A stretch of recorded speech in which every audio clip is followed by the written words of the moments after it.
from the high desert and the great American Southwest. I bid you all good evening, good morning, good afternoon, wherever you may be in the world's 25 time zones, each and every one covered like a warm blanket by this program, Midnight in the Desert.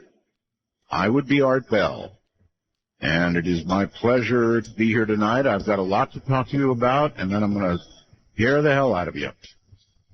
And probably myself. This is a story I have never heard. It's probably a story you've never heard. So that's all coming up. Rules of the program. No bad language. Well, no really bad language. People are calling me on that. Every now and then I'll say hell and damn, right? Or something. And so I'm not banning those, but you know what I mean, right? No really bad language. Can't allow it. One call per show. Now I have to define it, right? Like the Supreme Court says, you know it when you hear it. All right. I have news on Abby, otherwise known as KIC 8462852. I think we're going to call her Abby, though. Seems like a good name to me. She discovered the star, right? All right, so here's the thing.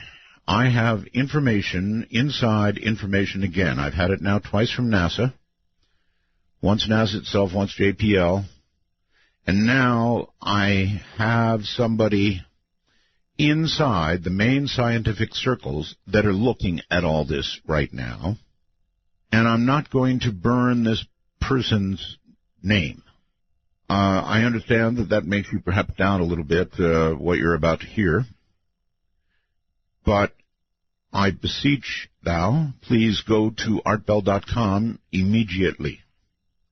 Artbell.com, because I'm going to ask you to look at a chart, and I almost never ever do stuff like that. But this is important. Go to artbell.com, and right below tonight's guest info, you will find a chart. This is the chart. What this shows is the dimming of Abby. It's no minor matter, and the information I'm about to give you does come from inside the main scientists looking at this, and that's all I can say. You're just going to have to trust, and I do, that the information is accurate. The first 16% dimming event was a weird one. The light curve would suggest that the object is monolithic and triangular shaped. Ta-da! This fact is what's driving all the scientific interest, because that is exactly the kind of structure that you would build to announce your presence to the universe. You don't see big, opaque triangles in nature. It doesn't happen. If the spectra show the object to be opaque when it comes back around, then it can only be explained as an alien megastructure that was probably constructed to announce the presence of the civilization.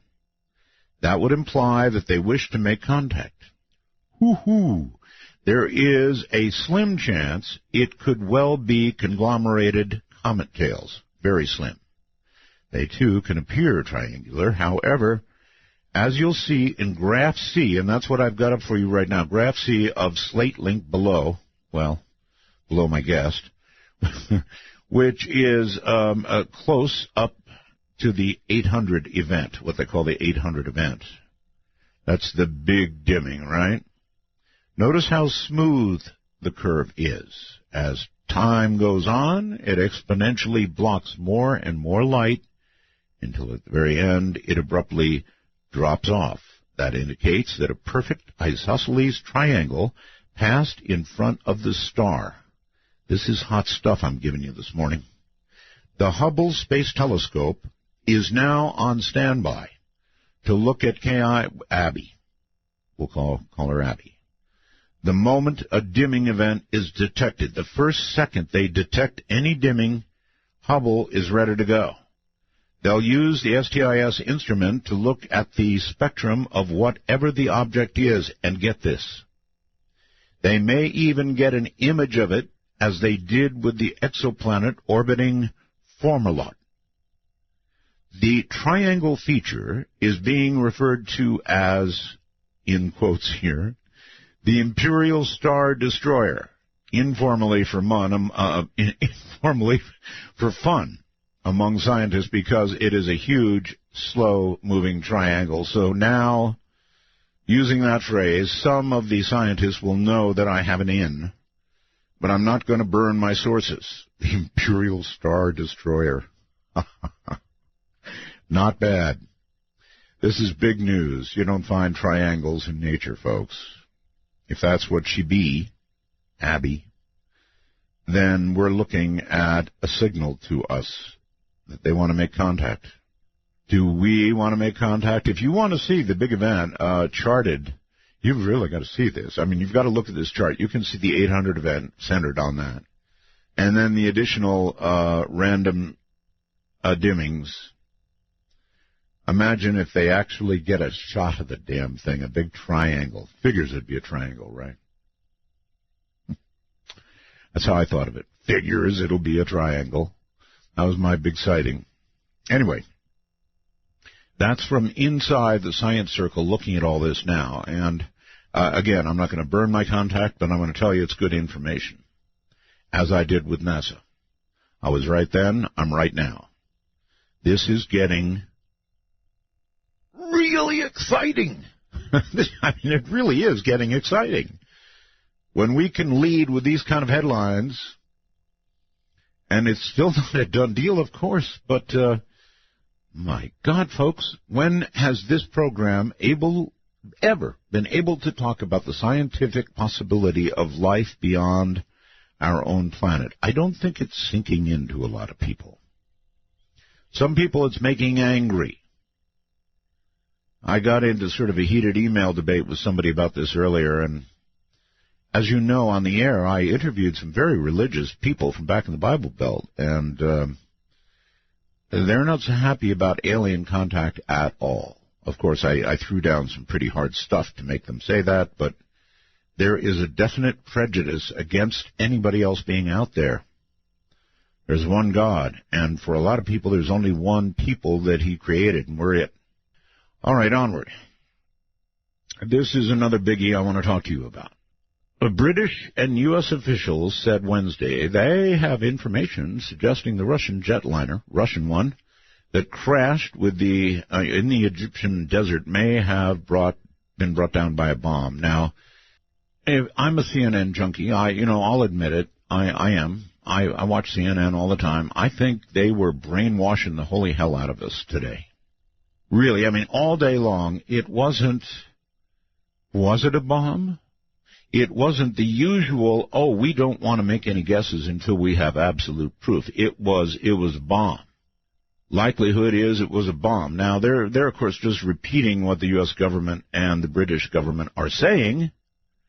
I will grant you that, but we're going to examine why the U.S. and British governments would be saying that. And boy, was CNN their mouthpiece today. Let's think about why. I mean, normally CNN, pretty good about plane crashes. All the talking heads they have on. The British guy I really love. But, they all kind of were swinging in there with CNN that this was a bomb that brought it down. And it may well turn out to be it was a bomb. But we don't know that yet. And normally CNN would be ultra careful with its talking heads. And they'd all say, but we have to wait and see. But, in this case, it was most likely a bomb. Yeah, we saw, a heat signature when it blew up. But they're beyond that now. They're talking about inside jobs and, it being ISIS. And ISIS, in fact, has taken credit, perhaps not in the normal full way they do. They may be protecting an inside source. I'll give you that. And also I will give you that it may have been a bomb. But at this point, we don't know that. We don't have one scintilla of proof that it was a bomb. No chemical analysis, nothing. And I'm telling you that normally CNN would be very circumspect about calling it something like this. I think they're calling it what the American and British government wants it called. We want it to be a bomb. That sounds horrible, right?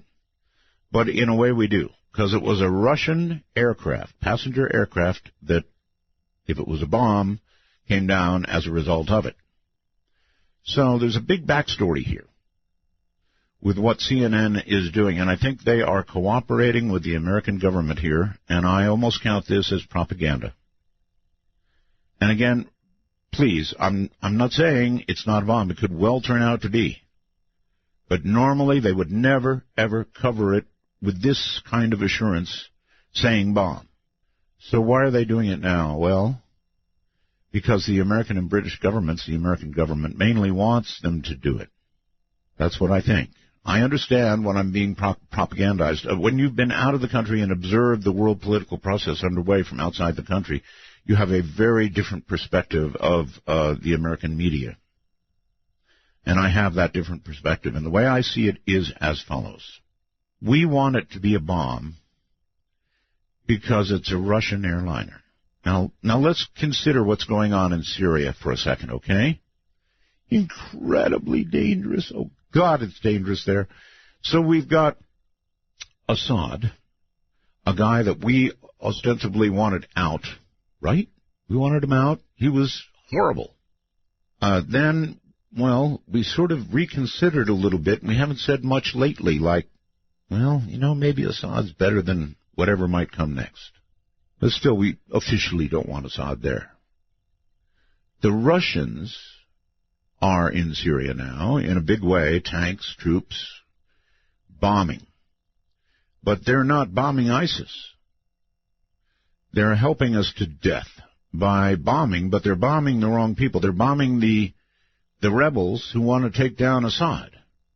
In other words, Russia's in there militarily propping up Assad.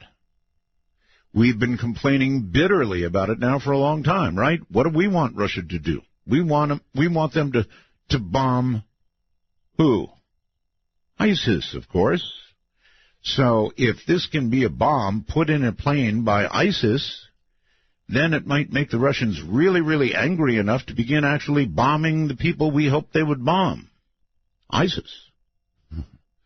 So while we're normally extremely circumspect, I mean, we've seen a lot of plane crashes lately, right? And they're always very cautious. So what's up this time? Is there a connection between what the U.S. government and Britain say and then what CNN is hyping up? Yup, I think so. Anyway, for your consideration, you can write to me and let me know whether you think I'm right, wrong, or upside down. Then we've got the case of the USS Kitty Hawk. What is that? You know what the Kitty Hawk is, right? It's a great big super carrier. Kitty Hawk was in the Pacific, along with the ships that tend to her. And surprise, surprise, oh, Captain, look, off the port bow, it's a Chinese sub surfacing. That's right. A Chinese sub surprised everybody by surfacing near the Kitty Hawk. Now, my guess would be that somebody's head is going to roll because of this. I can't know that for sure, but I'm guessing. They were supposed to be protecting the carrier, and you were not supposed to ever get surprised by something like a Chinese submarine. So that's what's going on in the world. Now, forget all that stuff except the star. That's very important. And let me tell you about what is coming up next. Deborah Moffitt is just a regular person, an experiencer behind the acclaimed books A Deadly Haunting and Unwelcomed, which draw upon the frightening experiences she and her family endured at the hands of their unseen tormentor. Vastly intelligent and destructive, this demon wrought havoc in their lives and home, resulting in a daily battle to maintain their own sanity. After 25 years, Deborah decided to tell her story, detailing what went on in her family's home during the 6-year nightmare in which this entity plagued them. For these 6 years, Can you imagine living like that? Can you imagine it? For these 6 years, the Moffett family was terrorized by a demon from the past. A demon that claimed that Lee Moffett was promised to him as a sacrifice hundreds of years ago. The entity had come to collect. There were no safe havens. There was nowhere to run. The Moffett family had only one option, as we would all have: survive. And so, in a moment, the Moffett story, A True Haunting. Did you see the light at the terror in each sip and in each sup? Will you partake of that last offered cup, or disappear into the potter's ground when the man comes around? Take a walk on the wild side of midnight. From the Kingdom of Nye, this is Midnight in the Desert with Art Bell. Please call the show at 1-952-225-5278. That's 1-952. Call Art. Well, all right, then. I can take it. Mike in Massachusetts said, Art, no one's perfect. I just want to let you know before people start scolding you, it's Tabby's star, not Abby's star. Yeah, I knew that, Mike. It was just a test, and you're the only one that passed. No, Mike, I'm lying. I did blow it, and it is Tabby's star. It happens. I'm sorry. Tabby's star. It's Tabitha. So, Tabby. I don't know why I like the name Abby, but I do, and it gets stuck in my head. So, no, Tabby. Tabby's star. God, that's an important story. All right, now to Deborah Moffitt, and you're just not going to believe what you're about to hear. Deborah, welcome to the program. Thank you, Warren. Thank you for having me on. Do you prefer Deborah or Debbie or Miss Debbie's fine. Or Miss Moffett? No, Debbie's fine. All right. Debbie it is. Okay, Debbie, I guess in this, you have just, I blabbed away most of the first half hour, so if you would please, tell us just a little bit about yourself. Actually, I have 3 children, still live in the same house where the last part of this story occurred, retired, and Mr. Entity has been gone 25 years now, and we've never heard another thing from him. Well, if you have 3 children, then that's what you do. Right. That's true. So this all occurred that long ago, Debbie. Is that right? Yes, it did. It happened. It actually started before I was even in the scene. It happened. I married my husband in 1987. Right. And this actually started from what we can. The researchers that came to study it think it started back in 1980. Had to do with I'm sorry, I missed the year 1980 something. 1984. 1980. And it had to do with a Guatemalan housekeeper who practiced Santeria. Ah, yes. Okay, so who got her upset? Well, back in 1984, my husband's mother, his grandmother, had a stroke, and they hired a Guatemalan housekeeper to take care of her. Right. And she lived right next door to my mother-in-law and my husband. Right. And the Guatemalan housekeeper, very nice lady, I don't think, from what I've been told, did any of this on purpose.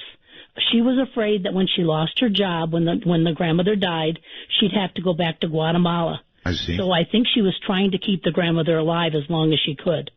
And what happened is she opened some type of a door and allowed something to come in. Is this sort of all guesswork, or do you have any firm reason to believe that's what happened? It's partly guesswork, partly from what my mother-in-law found at the house. After her mother died and Juanita left the house, they went to clean it, and they found strange markings all through the house. They found candle wax, broken rosary beads, and blood and feathers. Oh. So from what they told the researchers that came to the new house, they believe that that's probably what happened. That's because they can think of no other way, why this started.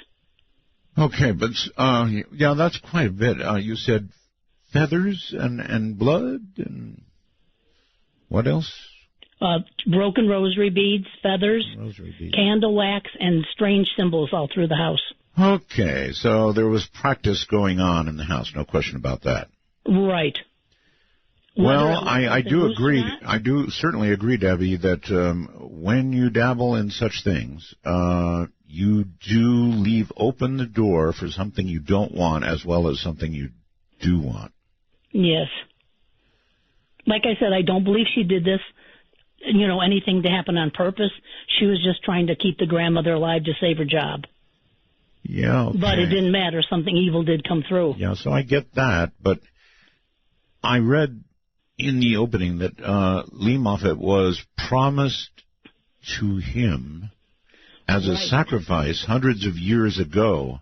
Right. Now, that's different than somebody practicing Santeria and calling the wrong thing across. Well, this is a story that now the entity used to communicate with us by writing on a mirror with soap. Really? And it would write from morning, noon, and night. And it told me the story of, because one of the times I asked it, why are you doing this? Why are you here? And it told me why it wanted Lee. Okay. That he was not, now I don't mean in physical form, but he was in a monastery way back in the 1600s. And some of the monks there practiced Satanism, and they promised him a blood sacrifice. And it never came to fruition. And the lady, she wasn't sacrificed, but he believed because she was promised to him, Lee, in a past life, now she still belonged to him. And now he found her and he came to collect her. Okay, I want to be straight about this. Lee, or Lee to be, was promised in a past life to this demon. Right. So it wasn't Lee per se, it was, I guess it was Lee. How could they know to promise Lee would be there that far ahead of time? I don't know. They promised her in that lifetime with the monks, they were going to sacrifice her, and something happened and she wasn't sacrificed. So he still believes she belonged. This is what the demon wrote to me. So he still believed that she belonged to him, and he came to collect her. Wow. So Lee came to collect her. You mean, I thought Lee was your husband, no? No, Lee is my mother-in-law. Your mother-in-law, okay. No, I'm sorry. My husband's mother. I'll get it all straight. It's a complicated story. Okay. All right. So that Lee, the mother-in-law, was promised to this demon in a previous life. In other words, some kind of, almost like a curse, I guess? I guess so, yeah.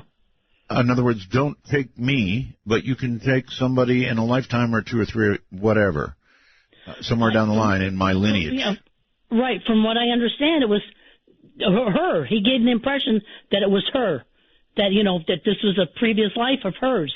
Okay. That would make sense. But one would imagine there was a deal cut. In other words, don't take me, take somebody from my lineage somewhere down the line. I don't know. I don't know is a good answer. Yeah. I don't know. You know what? There are so many things about this to this day that I still don't know. I'm glad you're saying I don't know. Listen, I really worry when somebody comes on the show with me, Deborah, and gives me an answer to everything I ask. When I hear somebody finally say, I don't know, I love it. It gives credibility to the story. Usually you push hard enough and somebody says, well, the demon told me one night when I had a deep sleep, or something like that. In other words, they try to provide an answer to every single question you ask. And as an interviewer, I've learned that's not a good sign. So stand by, Debbie, and we'll get back to you. This, of course, is Midnight in the Desert. Really, I'm telling you right now, I'm hearing voices in my head. Did any of you hear what I just heard? Did you? Anybody out there? Feel free to sniff our packets. Then, with a smile on your face, please call the show at 1-952-225-5278. That's 1-952. Call Art. You should always be smiling. Actually, Mike in Virginia said, are you planning on doing a prediction show this year? Oh, of course, Mike. It's a tradition, has been. The only thing I don't have, of course, is last year's predictions to make bonks out of, so it'll be a very positive show, looking ahead only, or maybe 2 days of it, I don't know. And then you may have heard my remark prior to the break that I was hearing voices in my head.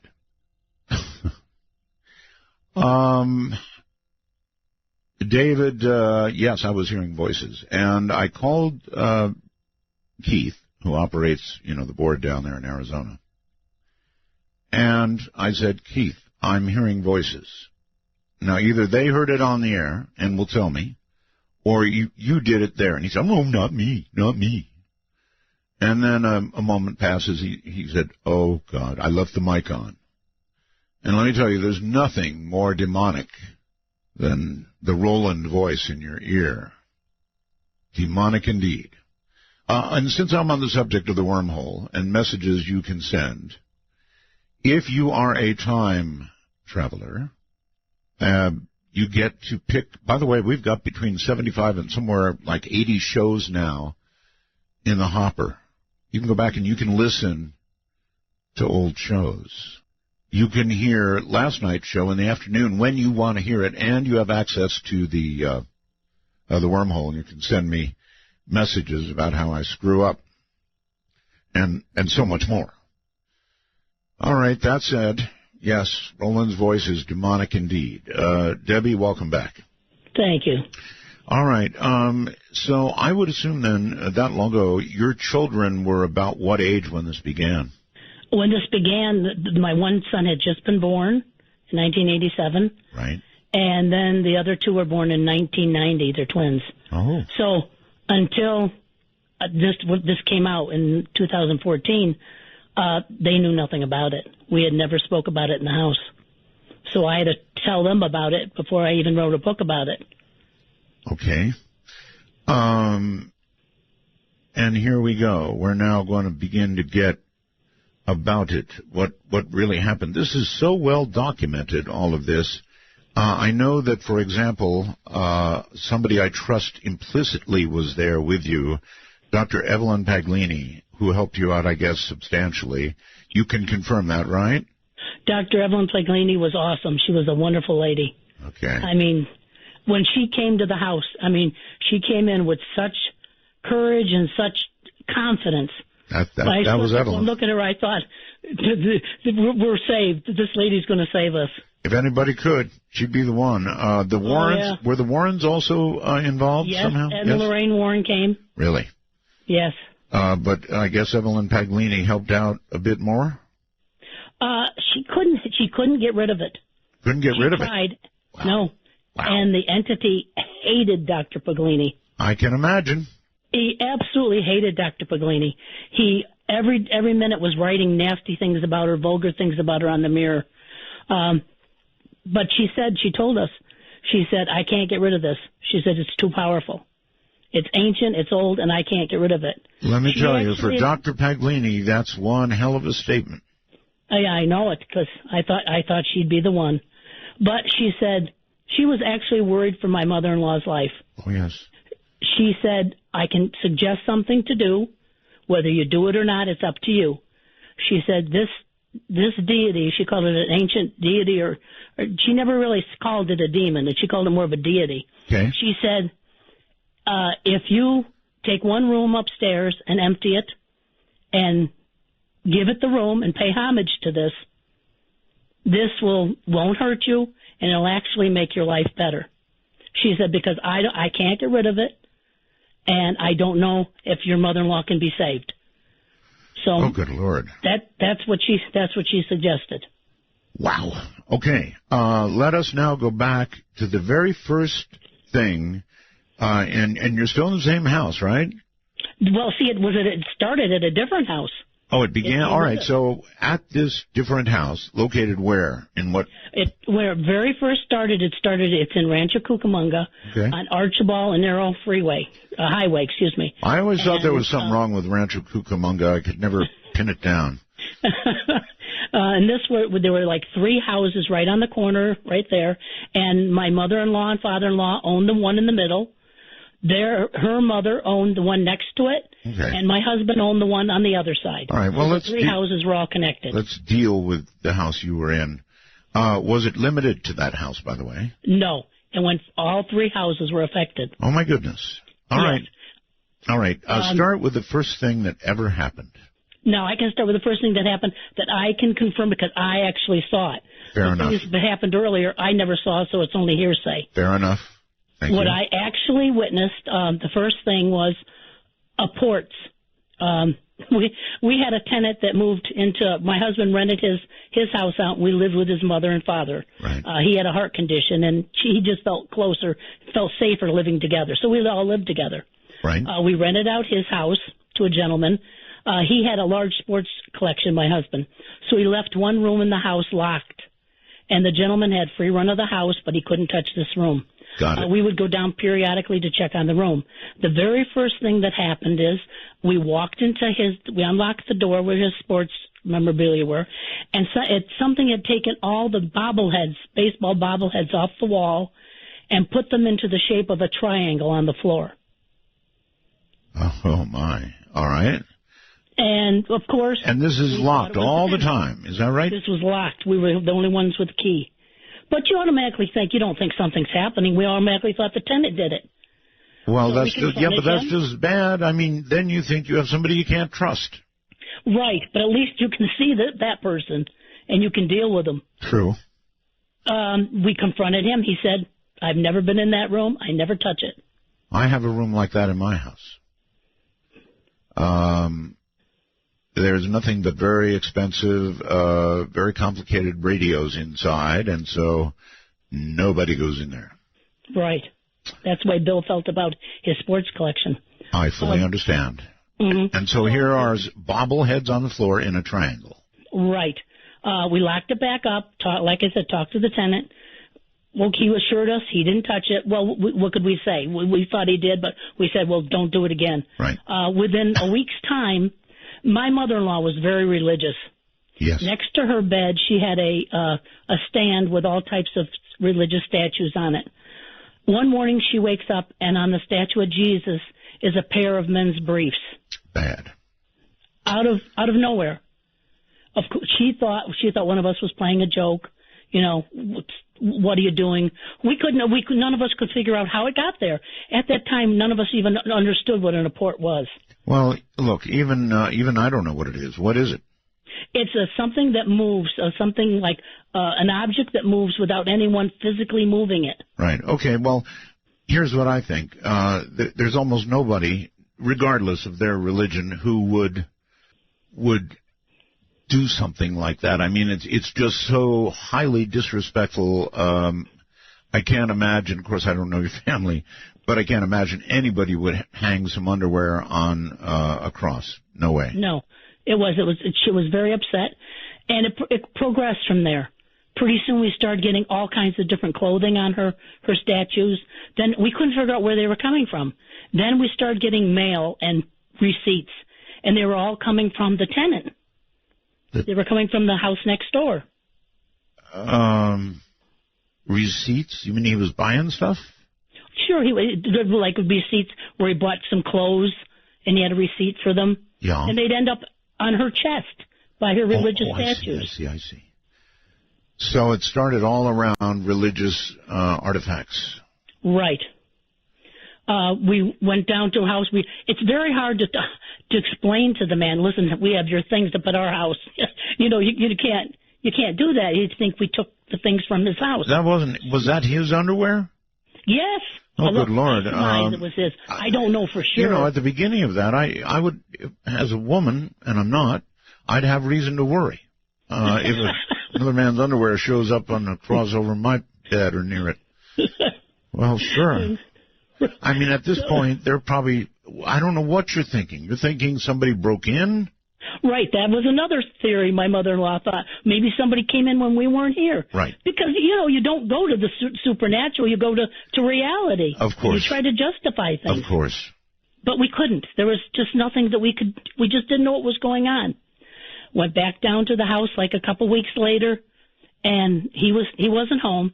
And we noticed over all the light fixtures where you click the lights on and off, Yes. someone had made strange symbols, and it looked like they were drawn in crayon.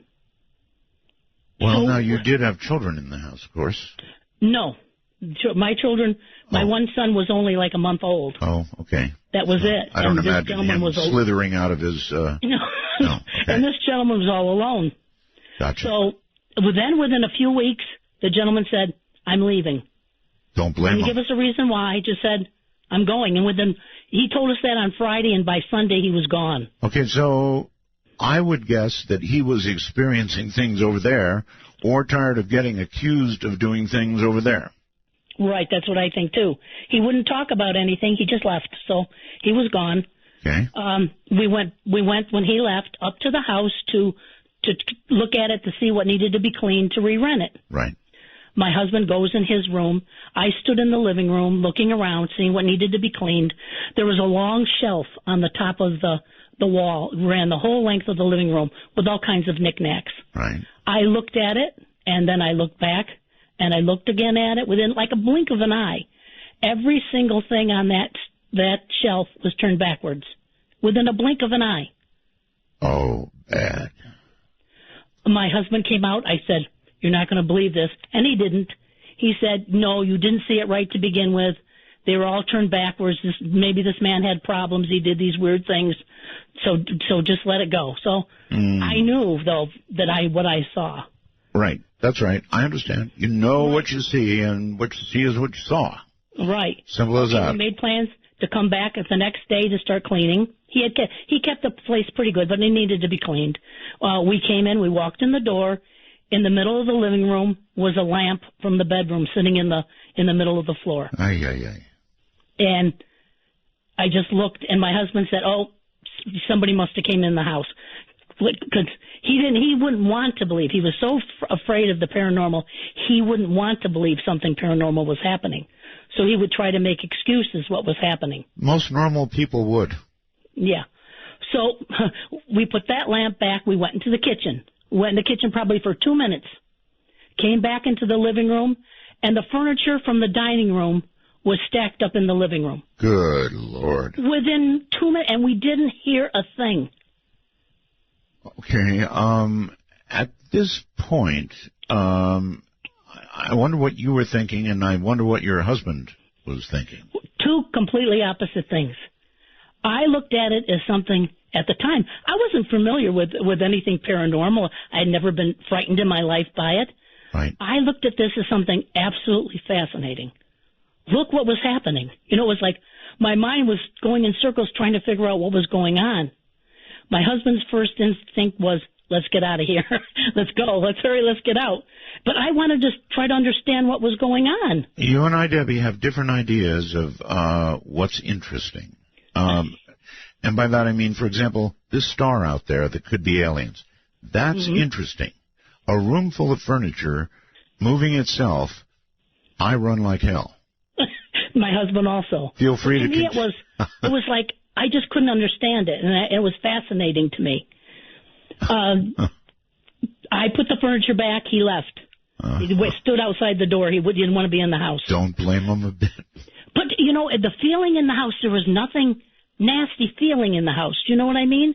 The house didn't feel like an evil presence or something threatening. It was like this, and it became almost like a game. When I'd go up there to clean, I would go into a room and I'd say, if there's something here, move something. Yeah. When I was cleaning, and I'd come back and something would be moved. So it almost became like this game where, you know, it gets you, like it grabs you, look what I can do.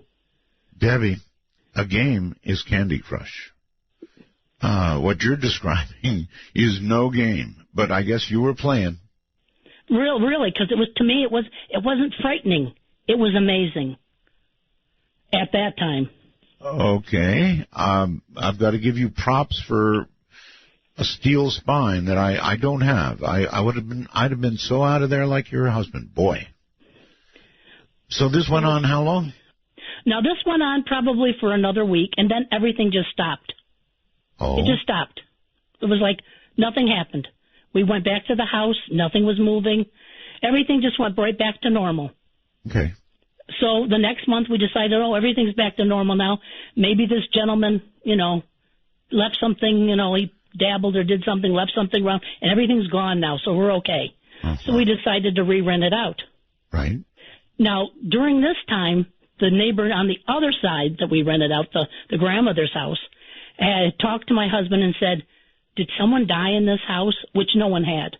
And my husband told him no. But he evidently had been playing with a Ouija board. And he said he contacted something on a Ouija board. Oh, brother. And he wanted to know if anyone died in the house. My husband said no, didn't want anything more to do with it because he didn't want to even talk about it. So this neighbor wanted to know if anybody had died because he had been playing with a Ouija board. And had contacted someone. Okay. And I presume stuff began to happen to him. We don't know. He never said a word. But one strange thing that happened, his son, he was like 20, 21 years old, yes, moved in with him. We saw his son. This was a strange thing. We saw his son, my mother-in-law, walk by the house. She was walking her dog, and his son was in the backyard, and he was digging holes and planting trees, but he wasn't planting trees like planting trees. He was planting them upside down. Okay. Yeah. So she was going to talk to him. She said when she looked at him, he just stared at her and just stared, and she got frightened, and she left him alone. She said she didn't care if he was planting trees upside down. She just left. I get that. So things were happening on both sides, and then everything stopped. It was like it just stopped. So we thought, well, okay, everything's okay now. So did somebody go out there and plant the trees correctly, or did they stand forever looking silly?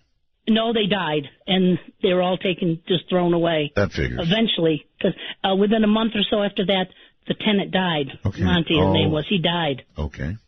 And his son moved out, so that house was empty. Did he die a natural death, might I ask? He died congestive heart failure, which is funny because it seems like everybody connected with this died of congestive heart failure. How are you feeling? I feel fine. My husband died of congestive heart failure. His mother died of congestive heart failure. His father died of congestive heart failure. His uncle that lived in the house next door died of congestive heart failure. Wow. So it seems to be something that runs through that. Apparently. Yeah. So we rented out the house again where the tenant was with the bobbleheads. We rented that out again because everything was quiet. Sure. And like I said, there was nothing threatening that happened. So I didn't feel frightened in any way. My mother-in-law and my husband, on the other hand, they were still frightened of this. Did you disclose to this new possessor? Yes. You did? My husband said, this house may be haunted. And they laughed.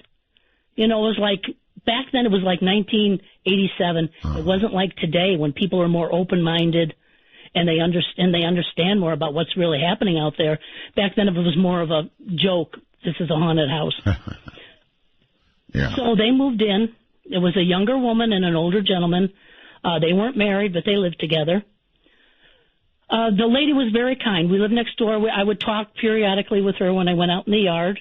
She was a nice lady. Then I noticed that I didn't see her very much. Oh. And then I see her in the front yard, and she looks like someone had beaten her up. And I confronted her. I said, "Are you okay? What happened?" And she told me that since they moved in the house... Hold it right there. Hold it. That's a great... Hold it right there. We've got a break. The long one I told you about. What do you think she said? I'm Art Bell. You get a shiver in the dark, it's raining in the park. Meantime, when I wanted you to share my life, I had no doubt in my mind. And it's been you, woman, right down the line. Midnight in the Desert doesn't screen calls. We trust you. But remember, the NSA, well, to call the show, please dial 1-952-225-5278. That's 1-952-CALL-ART. Buying away my favorite Ross thing. Hi, everybody. I'm Art Bell. This is Midnight in the Desert. I am interviewing Deborah Moffitt, And I want to give you a warning that what's coming up is going to be really frightening stuff. If you have a weak heart, take care. Perhaps it's not for the kids. So the first part has been sort of, I don't know, light, kind of scary for me in a way, but not the heavy-duty stuff that's coming. Here once again is Deborah Moffitt. Deborah, welcome back. So the neighbor was there looking as though she'd been pummeled. Right. And you asked her. And she told me ever since they moved into the house that her boyfriend had become hostile. She said she didn't know what had happened to him. I told her, she had to get away from him. She said, don't worry, I can take care of myself. And that was the last time I ever saw her. Within a week, everything was quiet, but I didn't see Michelle. Another week went by, no Michelle. I saw him out in the front yard. I said, how's Michelle? I haven't seen her in a while. He said Michelle left. And I thought Michelle left. That was the last I heard about it. Within the month, he moved out. He just said he had to leave, no problem. He just was leaving. We went up there to clean the house, and it was spotless. I mean, it was bleached. It was cleaned. There wasn't a bit of dust anywhere. The only thing missing was a rug. It was like a throw rug, big throw rug. Suspicious. Did anybody check out under the upside-down trees? Dead trees. No. So we decided we just locked it up. We didn't know. By this time, my husband, my father-in-law, myself, and my mother-in-law had decided we were going to sell the properties and move to a new house, a bigger house, and live together. So we were thinking, we won't rent anything out anymore. When Monty died, we didn't rent the other house out. When this tenant left, we weren't going to rent this one out again. Okay. After he left, about a week or so, maybe 2 weeks later, someone was knocking at that door. I was in the front yard. I yelled over, he doesn't live there anymore. He asked me, well, do you know where he is? I said, no. He said, did you hear what happened to Michelle? And I said, no, I haven't heard anything about Michelle. He said they found Michelle beaten to death, wrapped in a rug in a landfill. Oh, my God. Now, I was in shock because I didn't know if this was, first of all, I didn't know if it was true. I hadn't heard anything about it on the news or in the newspapers. It was just what this gentleman was telling me. And also I remembered her saying how the gentleman, her boyfriend changed when he moved into the house. So I remember going home and telling everybody in the house what had happened. I said, do you think we should call the police and explain, what happened? And no, they said, we don't even know if this really happened. How do we know this man was even telling us the truth? So I don't know if that had actually happened to Michelle or it didn't. It's just what the gentleman told me. But to me, that was rather scary because at that point, it changed from something that was non-threatening to something that maybe was very evil. Maybe. But, it would have been possible, Debbie, to go to either the police or a local newspaper and find out if that, after all, if somebody's found in a landfill in a rug, dead, that's going to be a story. That's what I thought the same thing. But like I told him, my husband was the type, he read every newspaper, watched all the news. He said he hadn't heard a thing about it. So I don't know if that was true or if that wasn't true. And pretty weird comment to make either way. Right. It just put a lot of, it made me frightened at that point of what this thing could do if it was real. Right, okay. You could even at this stage, even today, you could go back and find out if such thing had happened, I'm sure. Yeah, you know what? That would be interesting to do, to find out, because sure would. Michelle was a nice lady. It's not a light comment you just drop on somebody. He must have had some knowledge. Where would it come out of the blue? There had to be some fact. Stories always have based on some fact. Or if made up. Why would somebody make up a comment like that? Good God. Yes. She's found dead, wrapped in a rug. Okay. All right. Continue. So we left both houses empty. We found a new place to live. It was like 10 miles up the hill from where we lived. All right. And so we were moving very slowly. they put the property on the market, and we were moving our possessions very slowly up into the new house. The very last day we were there at the house, my mother-in-law and I were alone. And for us, this is when it really became hostile towards us. Everyone was gone. My mother-in-law and I were in the back bedroom. We were getting the last of her things, and there was one box. And all of a sudden from the kitchen, we hear almost like an explosion. We run to the kitchen, and the entity or whatever, what happened, all the cupboards had been just ripped off the walls. Off the walls? Off the walls. There were pieces of them were lying all over the cupboard, all over the floor in the kitchen. Oh, Debbie. Yeah, then we hear glass breaking. We go back into the bedroom to see what happened, and it blew out all the windows in the back bedroom. Oh, my God. And I remember grabbing my mother-in-law by the arm, and we just ran out of the house and got in the car. And did what? I mean, in the car, sure, for a while, shaking, We probably. just sat there. My mother-in-law was shaking. She was so frightened. That I get. We went back home when we were up at the new house, and thank God for a small time, everything was quiet.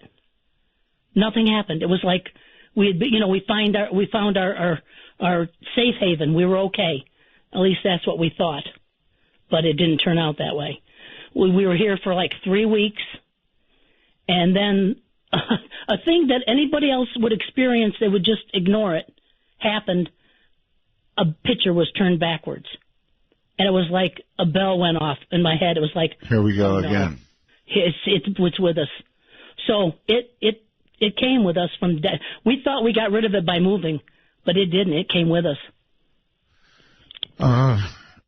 Yeah, okay. So here we go again. So it wasn't the house. It was you, or it was your mother-in-law. It was my mother-in-law. Now, by this time, my husband and I were trying to talk. My mother-in-law, she was the one that was against telling anybody what was going on or trying to find somebody to help us. Because she said people will think we're crazy, or she had it in her head, if things like this happen to us, we must be evil and we're getting punished for something. We couldn't make her understand, this is something's happening, we need help. So from this point on, we became very isolated. We started to look for help, but we became isolated. We weren't allowed to talk to anybody about what was going on. What do you mean? What do you mean you weren't allowed? My mother-in-law would go into hysterics. She wouldn't want anybody to know what was happening to us. I see. Okay. So we just kind of kept it to ourselves. And then then the entity started to isolate us even more. He would go where we went, and he would make it so uncomfortable where we went, we would stop going places. Like we couldn't invite someone to the house, so we would go to visit them at their house. Yes. But the entity would do something, like we went to this gentleman's house. It was a friend of my husband and my mother-in-law's. And when we came home, on our kitchen table was the gentleman's wallet. Now, we were just at his house. How can we explain to this gentleman why we have his wallet? Very carefully. So it did things like that to make us so uncomfortable that we kind of isolated ourselves from everyone. And by this time, we finally got my mother-in-law to try to allow us to go and try to find help, to tell people what was going on. What kind of help? First of all, we went to a psychologist right here in Rancho Cucamonga, because I remember my mother-in-law was contacting the church at the time to try to get a priest to come to the house, and we decided to go to a psychologist to see if any one of us was causing this. So we went to a psychologist. See, they wouldn't be the ones to really be able to pin this sort of thing down, would they? No, not really, but my mother-in-law said we need to go find out if one of us is causing this. Okay. So we went to the psychologist, explained the whole situation. He was dubious at first. The more we explained to him, the more he started to believe. Finally, he said, I can't help you. He said, you need to go to a parapsychologist, or you need to get in touch with a church or some kind of institution that studies this kind of things. I can't do anything to help you. So that was the first avenue. Probably gave you a referral slip and $200 bill. It was a big bill. So my mother-in-law contacted the local church. She had been very religious. She had stopped going to church actually when her mother died. Her mother and her used to go to church together. So when her mother died, she stopped going to church. But she was still a very religious woman. Right. She contacted the church. The priest agreed to come to the house. He came to the house. It was an older gentleman. He walked in the house. He walked into the foyer, and he wouldn't move from there. He was supposed to go through the whole house and bless the house. He said, no, I don't have to. I can do it here. He took out his holy water and he made the sign of the cross in the hallway. And he said, okay, it's blessed. And my mother-in-law said, aren't you supposed to go to every room and do this? He said, no, this is good enough. I have to leave. Huh. So then my mother-in-law decided she would try to explain to him what was going on. And he didn't want to hear it. He looked at me and said, ladies, when they get this age, they get a little crazy. I got to get out of here. And he just ran out of the house and jumped into his car. Uh-huh. So the way you're telling the story, it sounds like he felt whatever it was, either was lazy or felt whatever it was and said, I'm out of here. That's what I think it was, because he looked frightened. It wasn't like, he was too old to do it. It was just like he just wanted to leave. He wasn't comfortable. Okay. This is sounding more serious all the time. Okay, so he tossed the holy water, said the words, split. Now, at this point, I'm sure you're hoping that did the trick anyway. I was very doubtful that just that was going to affect this. But my mother-in-law was crushed because she thought the church would help her. So this really was a blow to her. From about this time, the entity started to focus all its negativity towards my mother-in-law. Right. Now, it made my mother-in-law's life hell. It destroyed her clothing. It would take one shoe, so she'd have a pair of shoes, but they'd be from different pairs of shoes. It would take her money, her wallet. It would destroy her credit cards, her license. She couldn't own anything. She couldn't have anything on her. Her purse, it would hide. Her glasses, she had a very bad eyesight. It would take her glasses, so she was constantly having to buy new glasses. All right, I don't mean to be insensitive, but I've got to ask this. You remember what the priest said, right? Sometimes older ladies, particularly if they're scared or just because they're older, I mean, we all begin to change, right? So are you confident that the mother-in-law was of sane mind and... Yes. Other than being scared, I get that, and who wouldn't be? My mother-in-law was an old-world Italian lady, as smart as they come. Okay. And she was just frightened, but she was sane. Okay. And, I mean, I would see she'd go to her purse to try to get something, and she'd pull out money, it'd be all cut to pieces. Or she'd pull out her credit card, and it'd be sliced in pieces. So it just tormented her. In the new house, it was quite large. She had a bedroom upstairs with my father-in-law, and it had its own bathroom and a sitting room upstairs. We had a master bedroom downstairs, which was a little bit further away from them. Okay. And another thing it liked to do was knives. It would bring knives. Now, these knives weren't our knives. I don't know where the knives came from. He just apported them. He would stick them through the bottom of chairs, especially it would be the chair that she would sit in, so that if she sat, she'd sit on a knife. See, there's a message in that, a fairly clear message that would, it would be. I get messages. If that started to happen to me, I don't know. I'd question my wife and my daughter. But if I realized that this was happening, from something like this, I don't know what well, actually, I don't know what you can do. You apparently can't move because it follows you. Right. You can't stop it because it's not human. Right. We can't even see it to defend yourself. What do you do? Yeah. And it progressively got worse. I mean, she'd go to bed at night and it would put knives in the pillow. So it got to the point where I'd have to be with her, and we'd go wherever. If she was going to sit down, we used to have to look before she'd sit so she could sit down safely.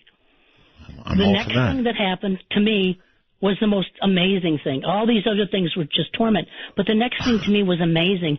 It started to write on the mirror with soap. Okay. And it was what did it upstairs in her bedroom, in the bathroom of her bedroom. What is the first thing you saw? The first thing it said was, I think it was talk to me. Really?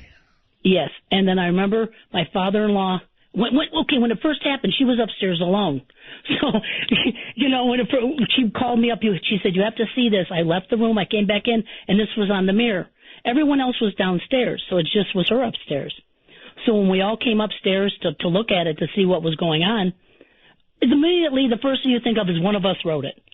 Sure. Because I never even heard of ghosts or demons writing on things and actually communicating with you. I never heard of that. Well, it was in her room, so you would think she wrote it, right? Right.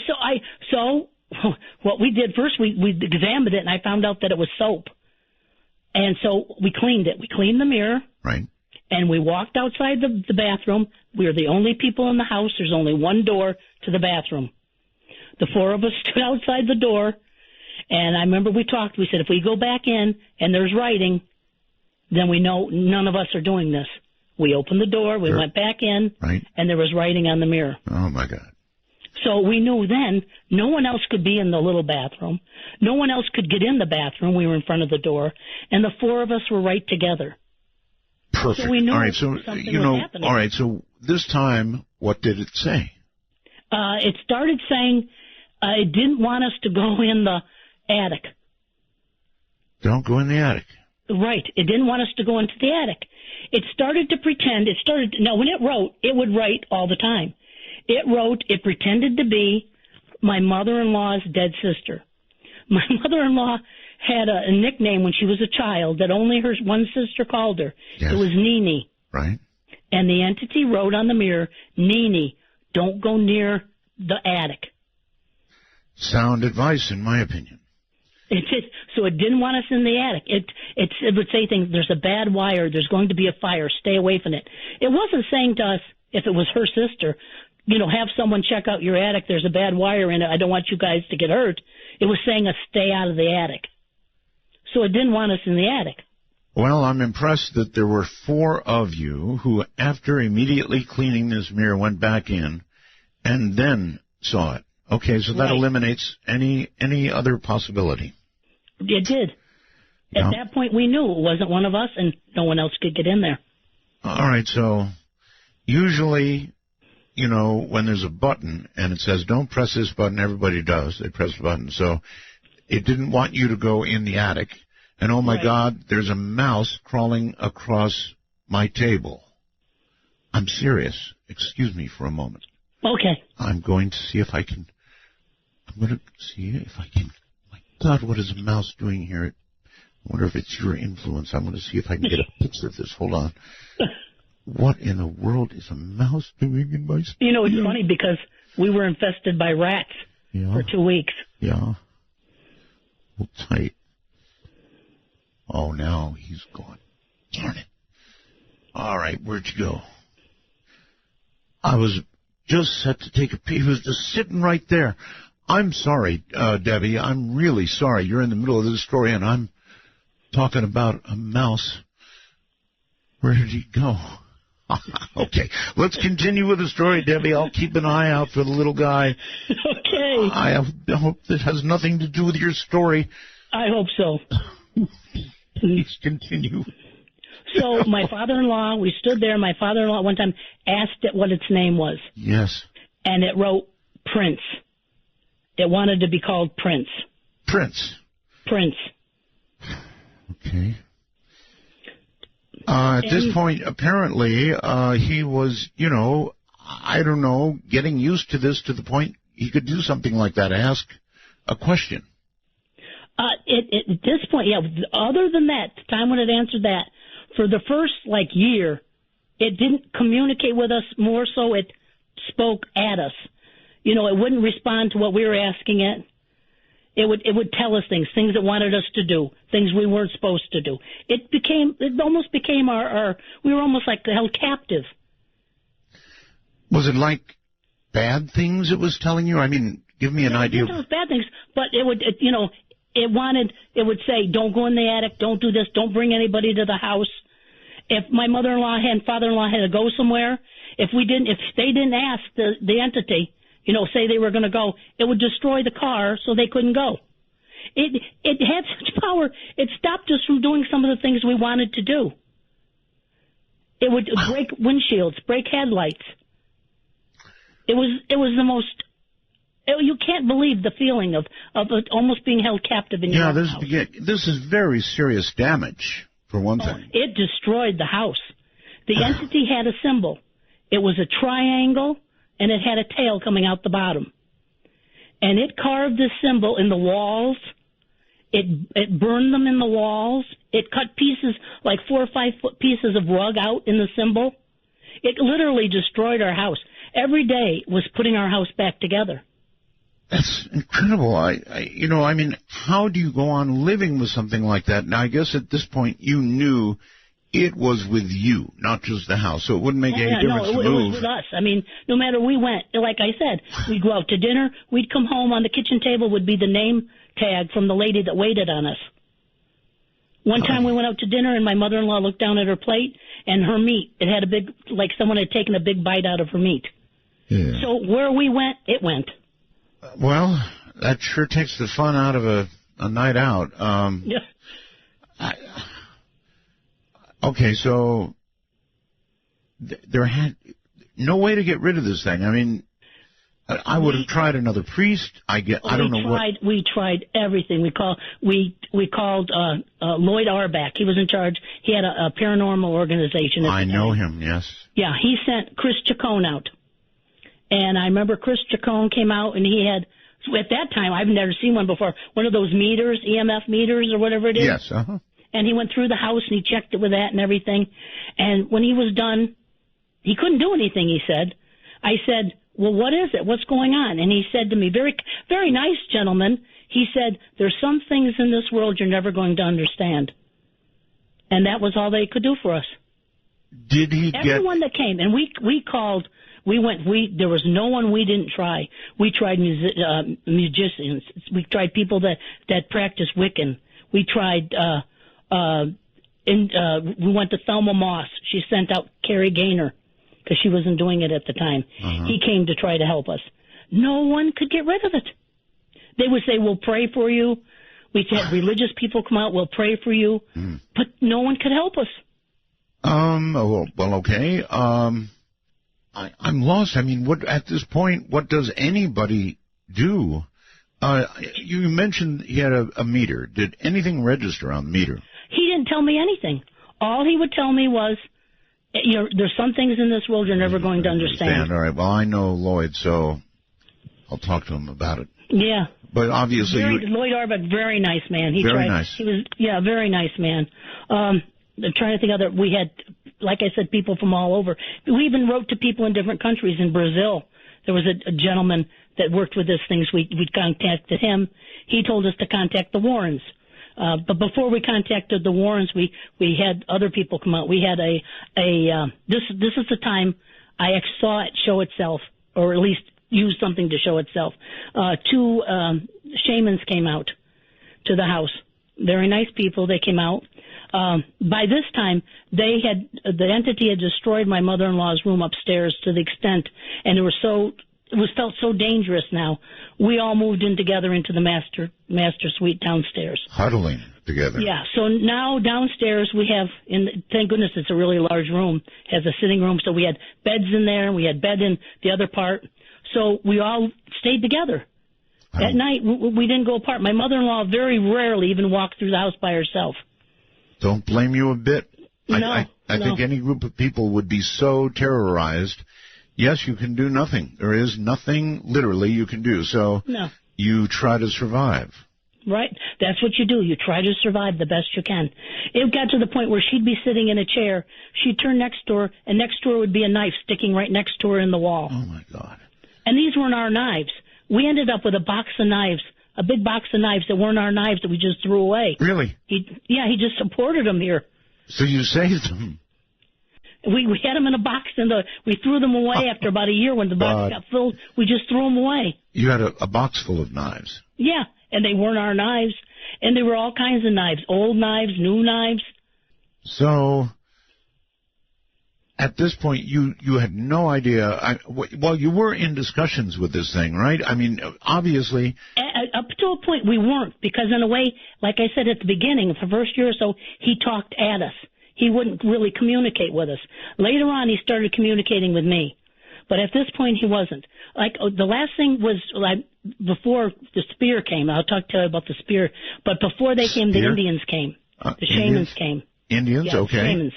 Very nice people. They really tried to help us. There were two shamans came, a female and a male. And I went with them upstairs. Now, no one was upstairs. The entity took over the upstairs. It became his upstairs. Okay. You could feel it if you started going up the steps.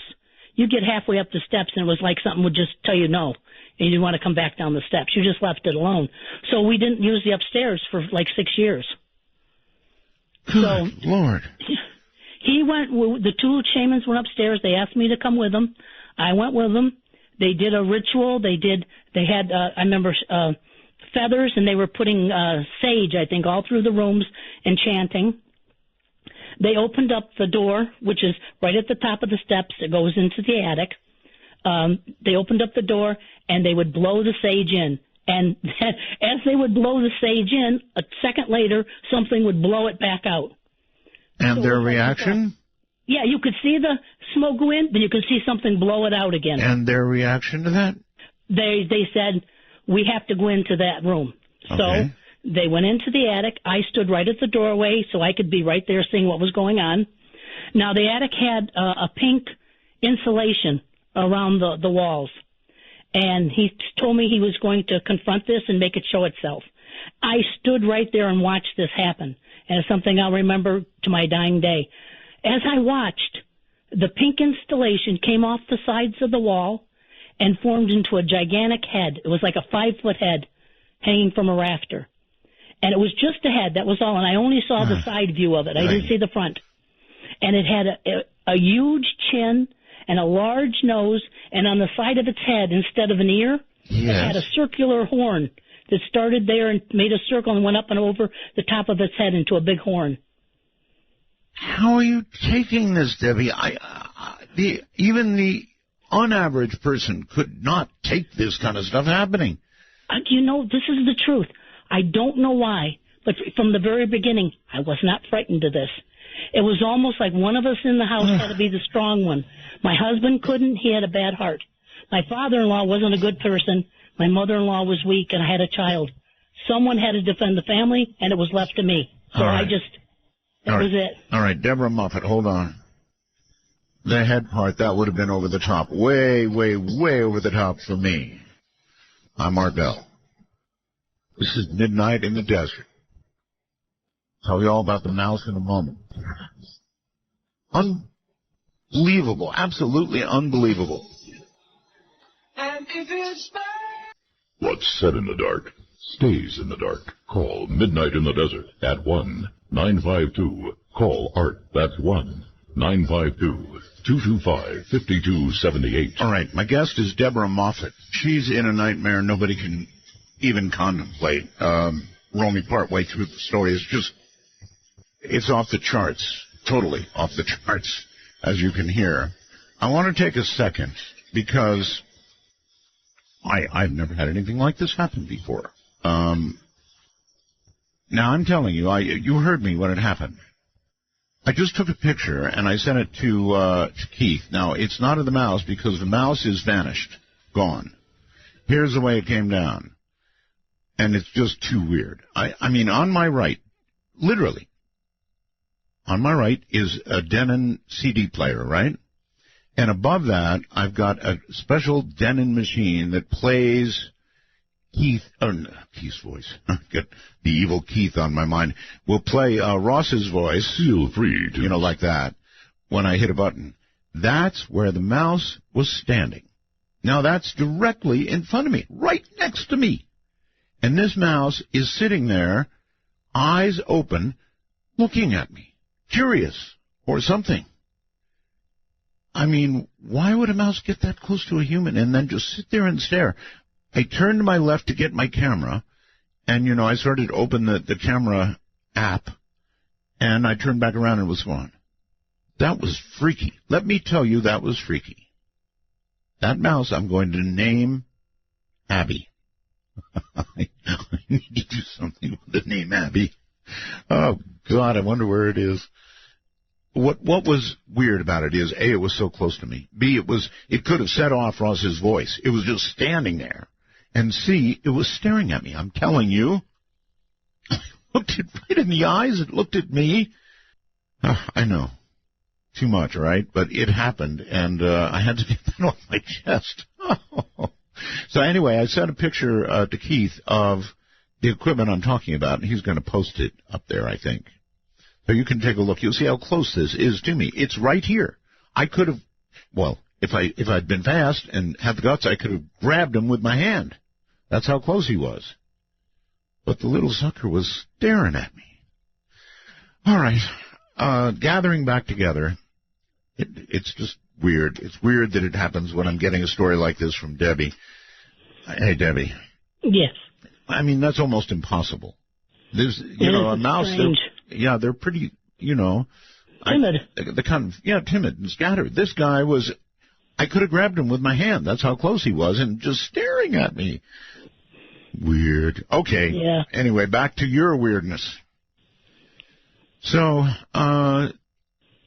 this thing is ruining your life. It's ruining your house, literally destroying your house. It's putting knives hither and yon in places where you might sit.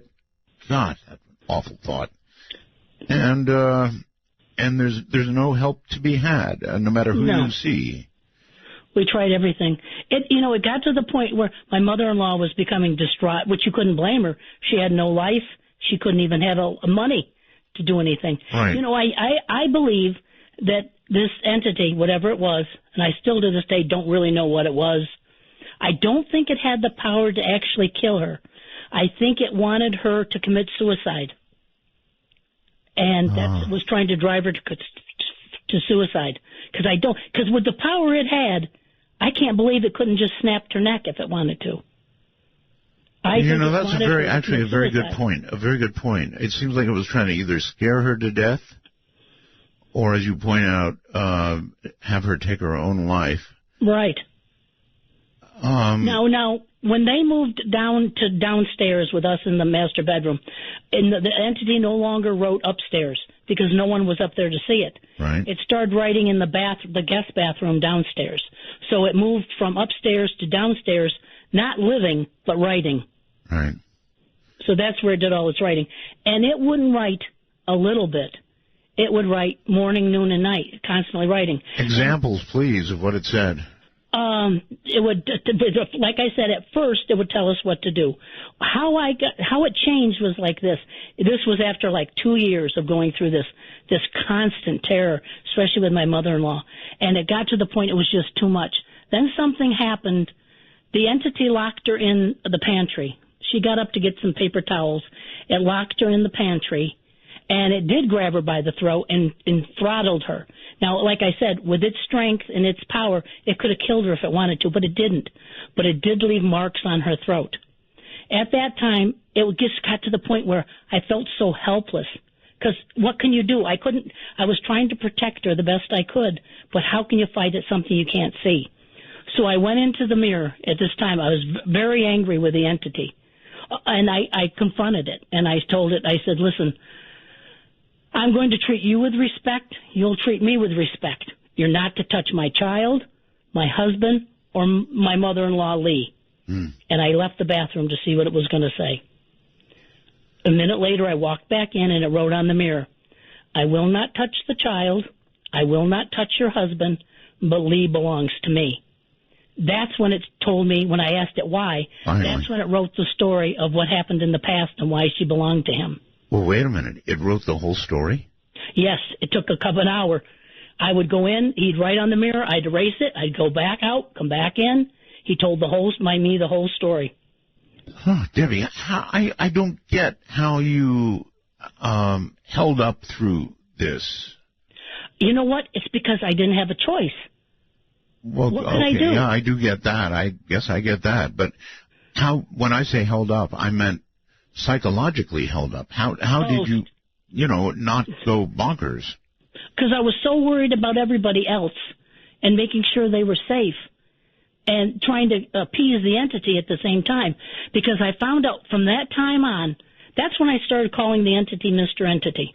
I wouldn't call it Prince because I wouldn't give it that power over me to call it Prince because that's what it wanted. So I couldn't call it Entity. So I just called it, I told it I'd treat it with respect. And it sounds silly, but I started calling it Mr. Entity. From that time on, I referred to him as Mr. Entity, and he would call me Debbie.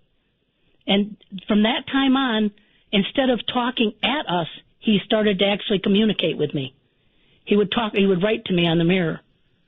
Did you get any photographs of all this?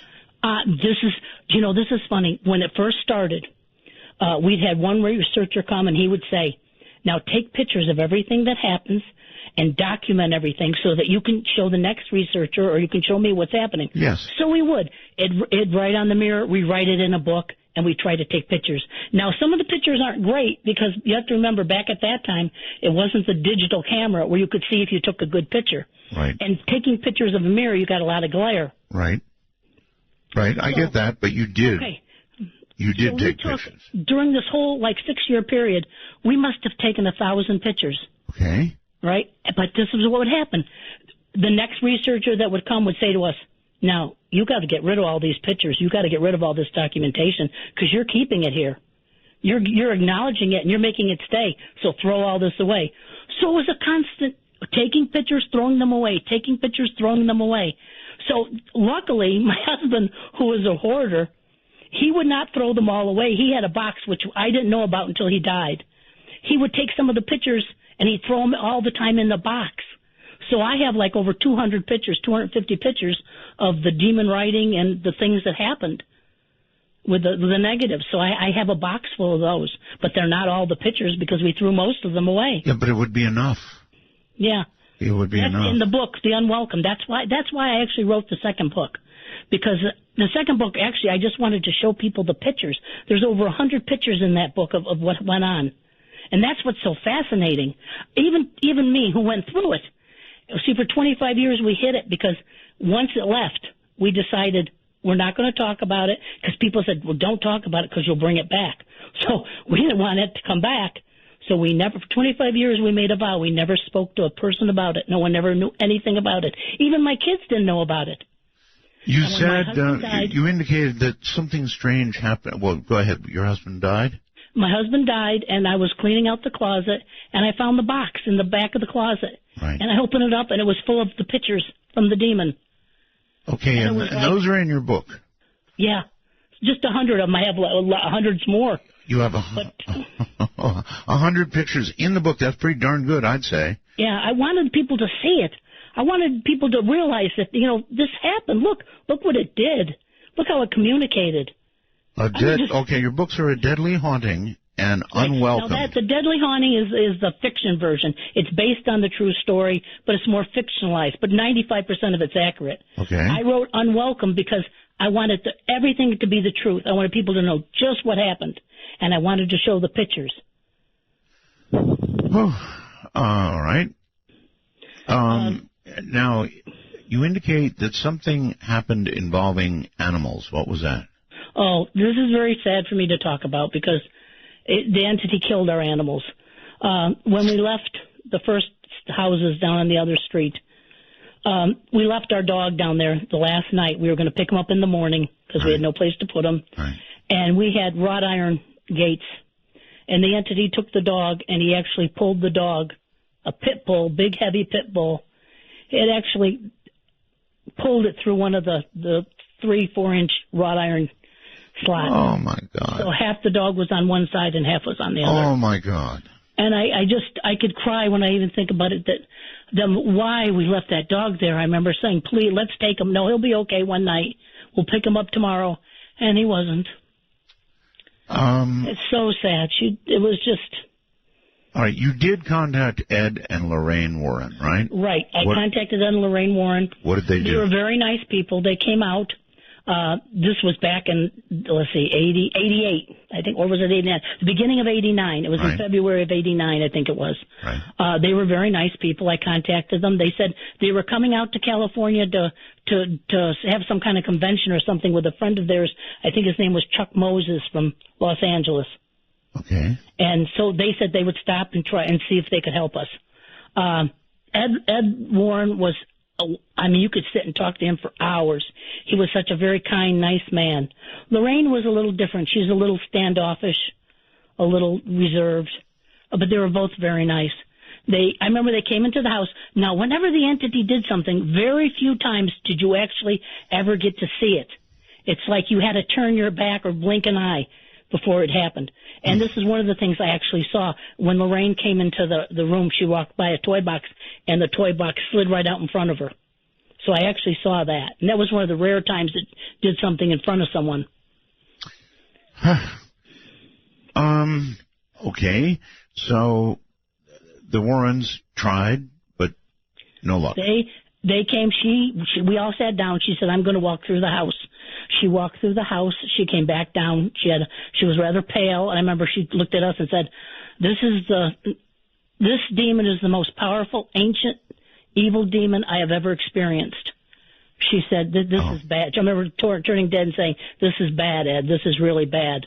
Of course, my mother-in-law almost passed out when she heard this because it really scared her. They told us they didn't have any contacts in California, someone who could come and help us other than them. Right. And so they decided, Ed said he would do a rite of provocation. Oh, I don't know what that is. I really don't know either. It's just he kind of confronted the demon. But, Okay. at the time, I think there was more than one thing in the house. Because you got the feeling there was one strong thing and maybe some other things that weren't quite as powerful. But there was like one main thing that was the bad one. And I remember they went in and we all sat in a circle. And at the time we had a researcher staying with us whose name was Gary, who was brought to us by a friend who became a good friend of ours, Brian Hurst. Mm-hmm. He tried to help us. He was a medium in Los Angeles, a quite famous medium. He tried to help us. He wouldn't go into trance in the house because he said it was just too dangerous, but he did try to get people to come and help us. And he brought Gary. Gary was a researcher. He was staying with us, and the entity just hated Gary. He would torment Gary as much as he tormented my mother-in-law. So we sat in the circle, and Ed and Lorraine brought a gentleman, I think his name was Kevin, who videotaped everything. He videotaped it. And I remember we were sitting in the living room, and Ed did prayers, and he did some other kinds of things, and then he called forth the demon. Now, my father-in-law was sitting right next to me, and I remember my father-in-law started to change. Excuse me. I don't mean literally change into a monster, but there was subtle changes. His arm curled up to his chest. His back started to bend forward, so he kind of leaned forward. Wow. And he kind of became something different than what he was. And he stood up, and he walked towards Ed, and he dragged his one leg, and he went towards Ed. And when Ed saw him coming towards him, he got frightened, and he held up a little piece of wood he had, and he said, "This is a holy relic from the cross. You can't harm me." And my father-in-law, in a voice that was completely different than his, but his voice, said, "I'm going to bite your hand off and take your hand in that wood and chew it up and spit it in your face." And then all of a sudden, my father-in-law turned around, walked back in the couch, sat down on the couch, and went back to normal. This is a horror movie. It is. It's like anything that ever, we had, I don't mention the things like the smells and the pounding and the banging because they seem so non-consequential compared to the other things that happen. Right. But we had all that. We had, for 2 weeks, we had, rats infesting. They were so bad that in the pantry, you'd open the door and they'd be hanging upside down, swinging in the pantry.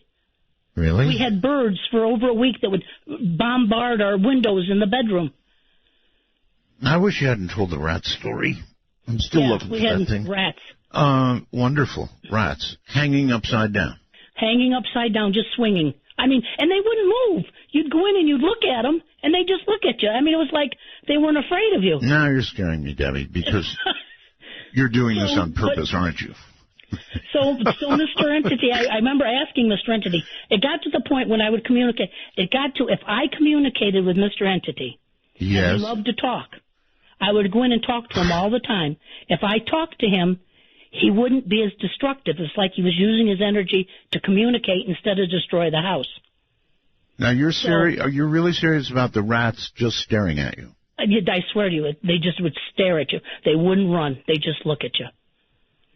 And we'd have to back. I remember backing out of the pantry with Mom. We'd say, oh, my God. And then, my father-in-law said, oh, don't worry. He said, I'll go get rat poison. And Mr. Entity wrote on the mirror, if you get rat poison, not only the rats will get the poison. Oh, my God. See, this is what he did. He would threaten us, but then he would back up his threats. He wanted us to bring a gentleman here who had come to the house before, who he said he had known in a past life. And he said if we didn't bring him, something bad would happen. Well, we didn't want to bring this gentleman back to the house. It wasn't the type of person we wanted to bring back to the house. Yeah. So he killed another dog. So see, that's what he did. What could we do? How can you fight that? You can't fight something you can't see. There was no one to help us. It was just a matter of surviving. Our life became so bizarre. It was like what was abnormal to someone else would be normal to us. Getting up, looking for knives, pulling knives out of the wall. I mean, we got to the point where we would just do it. It's like it wouldn't frighten us anymore because it became so part of our life. Well, now you're starting to scare me a little bit. Here I am listening to your story. I'm 70 years old, Debbie. Mm-hmm. 70. A mouse does not come up 2 feet away from you, and that's how close this mouse was. I took a photograph, by the way, and sent it to Keith. So if you want to see how close it is to me, it's the device that allows me to play Ross Mitchell. This mouse, if he had put his foot forward just a hair, would have set off one of those and played Ross Mitchell. Mm-hmm. That's how close it was. But what got to me was a little guy sat there and just stared at me. Right. It's like they're not afraid of you. It's like they're almost just staring you down. Well, yes, that's never happened in my 70 years, Debbie, and here you are telling this story tonight, and you get to rats staring at you. Yeah. Yeah. So you're freaking me out a little bit now. When we come back, I want to sort of finish up, and then I want to begin to take some calls. Would you mind doing that? Oh, certainly. I'd enjoy it. All right. What a night this has been. And if she had not come to the story on the rats, I would have been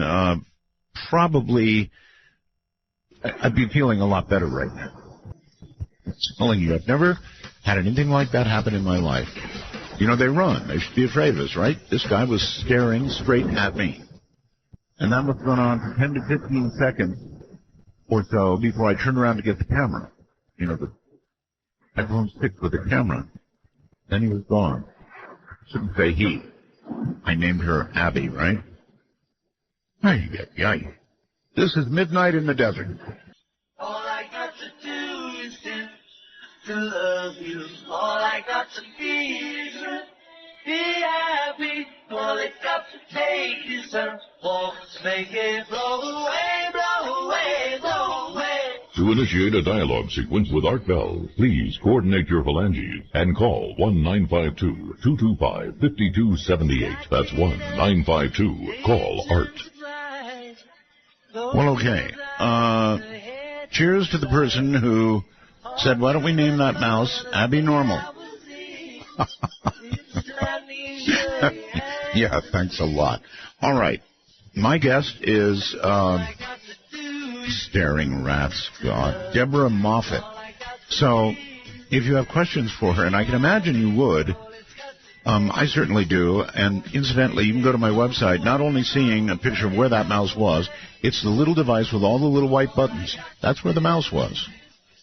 And also, you can see some pictures that Deborah took. So for all those reasons, go to my website now and click on a picture of my guest, Deborah Moffitt, and follow the links. Apparently, it'll go over to her website. There may be some pictures on my website. I'm not really sure.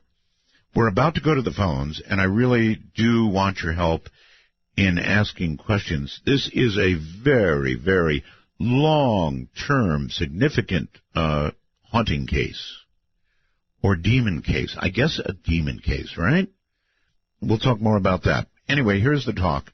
You're welcome to call now at area code 952-225-5278. That's area code 952-225-5278. You can reach us as well on Skype. North America, we are simply MITD 51. Midnight in the Desert 51. MITD, just the letters. It's not case sensitive. You can make it anything you want. MITD 51. If you're outside of North America, it's MITD 55. MITD 55. Once again, here's Debbie. Okay, Debbie, this is such an incredible, incredible story in every way I can think of. You then called, and you sort of gave us a story, Dr. Paglini, and a lot of people on this show have a lot of respect for Dr. Paglini, the late great Dr. Paglini. Well, like I said, she was just awesome. I had her on the show many times. Yeah, and here's what I'll tell you. I had all kinds of seers on the show, Debbie. I had, all kinds of psychics and people like that trying to predict the future. Nobody even came close to being as accurate as Dr. Paglini. It was bizarre how accurate she was. So if she couldn't do it, I guess nothing could do it, and she did say she couldn't get this thing out, but she felt it. Right. Well, like I said, when she came here, tried to get rid of it, then she called up later, like within a week's time or so, and she had my father-in-law write things on the mirror for her. And she wrote Dr. Paglini, blank, blank. And at the bottom of the one thing she had my father write, God protects us. And Mr. Entity crossed off God and put Prince protects us. All right, there must have been a way that you finally got rid of this thing. What did you do? First, let me tell you about the spear, because that is so... Oh, that's right, the spear. Oh, God, yes. It's so amazing. The spear. That's something I still have today. One night, my father-in-law jumps out of bed, and he said, like something had touched him. And it was like 3 a.m. We go over to his bed, and in his bed, he picks up a spearhead. It's about, 17 inches long. It's made of iron, some type of metal, looks like iron, and it's hand-forged. It's really old. And Mr. Entity writes on the mirror that he wants a blood sacrifice. And provides the spear. And the spear must be used. He wanted my father-in-law to use the spear on my mother-in-law because he had to have blood for his ritual. Okay. So the next day, I remember I took possession of the spear because I know if I had it, Mr. Entity never touched anything that belonged to me. For some reason, I think he respected me. Apparently. He just stayed away from me. If I was with my mother-in-law, he wouldn't harm her. If I was away from her, he harmed her. If I had something that belonged to me, it wasn't touched. I took the spear and I put it away because I knew if I had it, Mr. Entity couldn't have it. We took it to the next day to the Los Angeles History Museum, to see if we could have it identified. Right. And? The gentleman there, we got to go in the back with all the tables, and the gentleman came out and told us he looked at it, and he told us it was a spearhead from the Belgian Congo area. Really? It was over 200 years old. Really? And he said it looked like it was brand new. He couldn't understand it because it looked so new, like it was just made. And he said it wasn't for hunting, it wasn't for warfare because of the way it was sharpened, he could tell. He said this was a type of spearhead that's used for, the shamans use for magical rituals. So, I remember when I came home and I asked Mr. Entity, where did you get this? He said, I got it from the Congo. But he told us it was a very special implement and that it had to be used for the blood ritual. This was a very conversational demon. It talked all the time. Matter of fact, I told it, no, you're not. I actually said, no, you're not getting a blood ritual. I'm not going to let it happen. And it got so upset, it blew out all the windows in the top floor. Who did all the repairs? My father-in-law and myself. I mean, we had big tubs of plaster because he used to gouge in the wall. If you look at some of the pictures, you can see he used to just take something and gouge in the walls. That's why I was actually happy when he started writing on the mirror, because when he started writing on the mirror, he stopped gouging everything in the walls. I remember one of the researchers said to us, well, why are you letting him write on the mirror? Just take the soap away. Don't let him write on the mirror. And then I tried to explain to him, well, if we take the soap away, he destroys the house. It's best that he puts it on the mirror. We can wipe it off. Right. Okay. And also, if I communicated with him, he didn't, like I said, he wasn't after my mother-in-law, and he wasn't after the house every minute. It was like he used his energy to communicate, and he liked to communicate. I can see now, for example, the front of your book, Unwelcomed, has what looks like a bloody, is that a spear? That's the spear. That's the spear. Looks like blood on it. Oh, my God, look at this. I can see a bed. Oh, my God, a bed standing on end. How does that happen? He would take, now this is strange. The room is a small room. It's a four-poster bed. Sometimes we'd come in and the bed would be upside down, and you had to take the bed apart to get it put it back up because the bed's too big to turn over in the room. Yeah. So it would be upside down. Upside down's bad enough, but this is like would have to be balanced to be in this position. Yeah, it was. So like I said, a few things happened in front of you. Oh, but you most did everything get pictures. happened behind your back. Yeah. One of the most, I think, amazing things, even more amazing than the spear and the ports and everything else, is two pictures I took in the bathroom. Now, you have to understand, their bathroom mirrors were bolted onto the wall. Right. They were never taken from the wall until I redecorated in 2013. Right. I would go in, take pictures, and then, we'd look at the pictures. So I was going through the pictures, looking for pictures to put in the book. And I see one picture, and then I see another picture that was taken, they have dates on them, that was taken right afterwards. Yeah, I see the dates. And you look at the picture, and the reflection is not the bathroom. Do you understand what I mean? Yes. Like if you look in the mirror, you see the reflections behind you in the bathroom. It's the wrong thing. Yes, it's the wrong thing. It's the kitchen. I can see the kitchen. I don't know how you could have put up with this. I really don't. We had no choice. Yeah, I'm getting that. What could we do? We couldn't run away from it. We couldn't get rid of it. No one could help us. We just had to survive. Right. There came a time, I guess, when you finally got rid of this thing? Yeah, it left of its own free will. Why? I mean, it had an absolute goal, right? Right. Here's what happened. Dr. Baglini, like I told you, she told us how powerful this was. Yes. But she said to me, listen, the reason I can't get rid of this is because somebody in the house is giving it permission to stay. And if someone gives it permission to stay in the house, no one can get rid of it. She said, I'm not telling you I can get rid of it even if that person leaves. She said, but we have a better chance. So she said, I said, well, who is it? She said, we'll find out tonight. She said, I'm going to do something. She said, tomorrow you call me and you let me know what happens tomorrow night. Yes. Okay, during the middle of the night, I think it was like 3:30 or so, my father-in-law jumps up in bed and he starts coughing like he can't breathe. Right. Just coughing and coughing. Right. And shaking. And we thought we were going to have to call the ambulance because he wouldn't stop. Then, just like it started, he laid back down and went right back to sleep, like nothing happened. So the next day I told Dr. Paglini what happened, and she said, he's the one that's giving it permission to stay in the house. And I found out the entity actually wrote to me and explained to me that my father-in-law was not a very nice man. Not a nice man at all. And he had got to the point he was sick of my mother-in-law. And so he was actually encouraging the entity to kill my mother-in-law. So when the entity explained this to me, then not only did I have to protect her from the entity, but I had to protect her from her husband.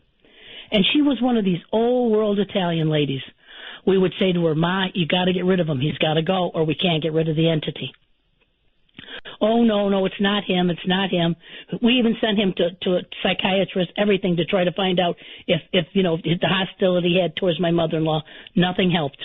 Finally, she made him move out. When he moved out, the entity didn't leave. The entity still stayed. But he became more he liked to talk even more when my father-in-law was gone.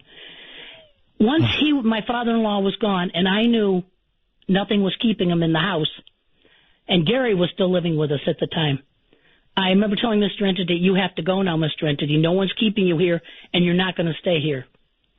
Gary, who was a researcher, who was kind of down on his luck, he decided because the entity was so powerful that if he welcomed him into his life, maybe his life would be better. So Gary told me, he said, I'm going to go in, and I'm going to tell Mr. Entity he can come with me. I'm leaving. I'm going to England. He can come with me. Mm-hmm. So I remember I went in and I told Mr. Entity, all right, Mr. Entity, it's time for you to leave now. You have to go. Gary said you can go with him. And the entity wrote on the mirror, I don't want to leave. And then he wrote, I will not work with an inferior being. I will destroy him. Okay. I'm going to go to some calls. This story did a pretty good job on me tonight. Hi there. I think Orleans, Ontario, maybe? That's right. This is Kimmy J, and I want to send a shout-out to all my DM Talk peeps, especially to Michael and Rob. Hi, Art. Hi, Debbie. Hi. I have a question concerning EVPs, and I'd like to know if Debbie caught any and if she has any up on her website. You know what? Back then, no one even brought up the subject of EVPs to us. We were novices in this. We were just fighting to stay alive.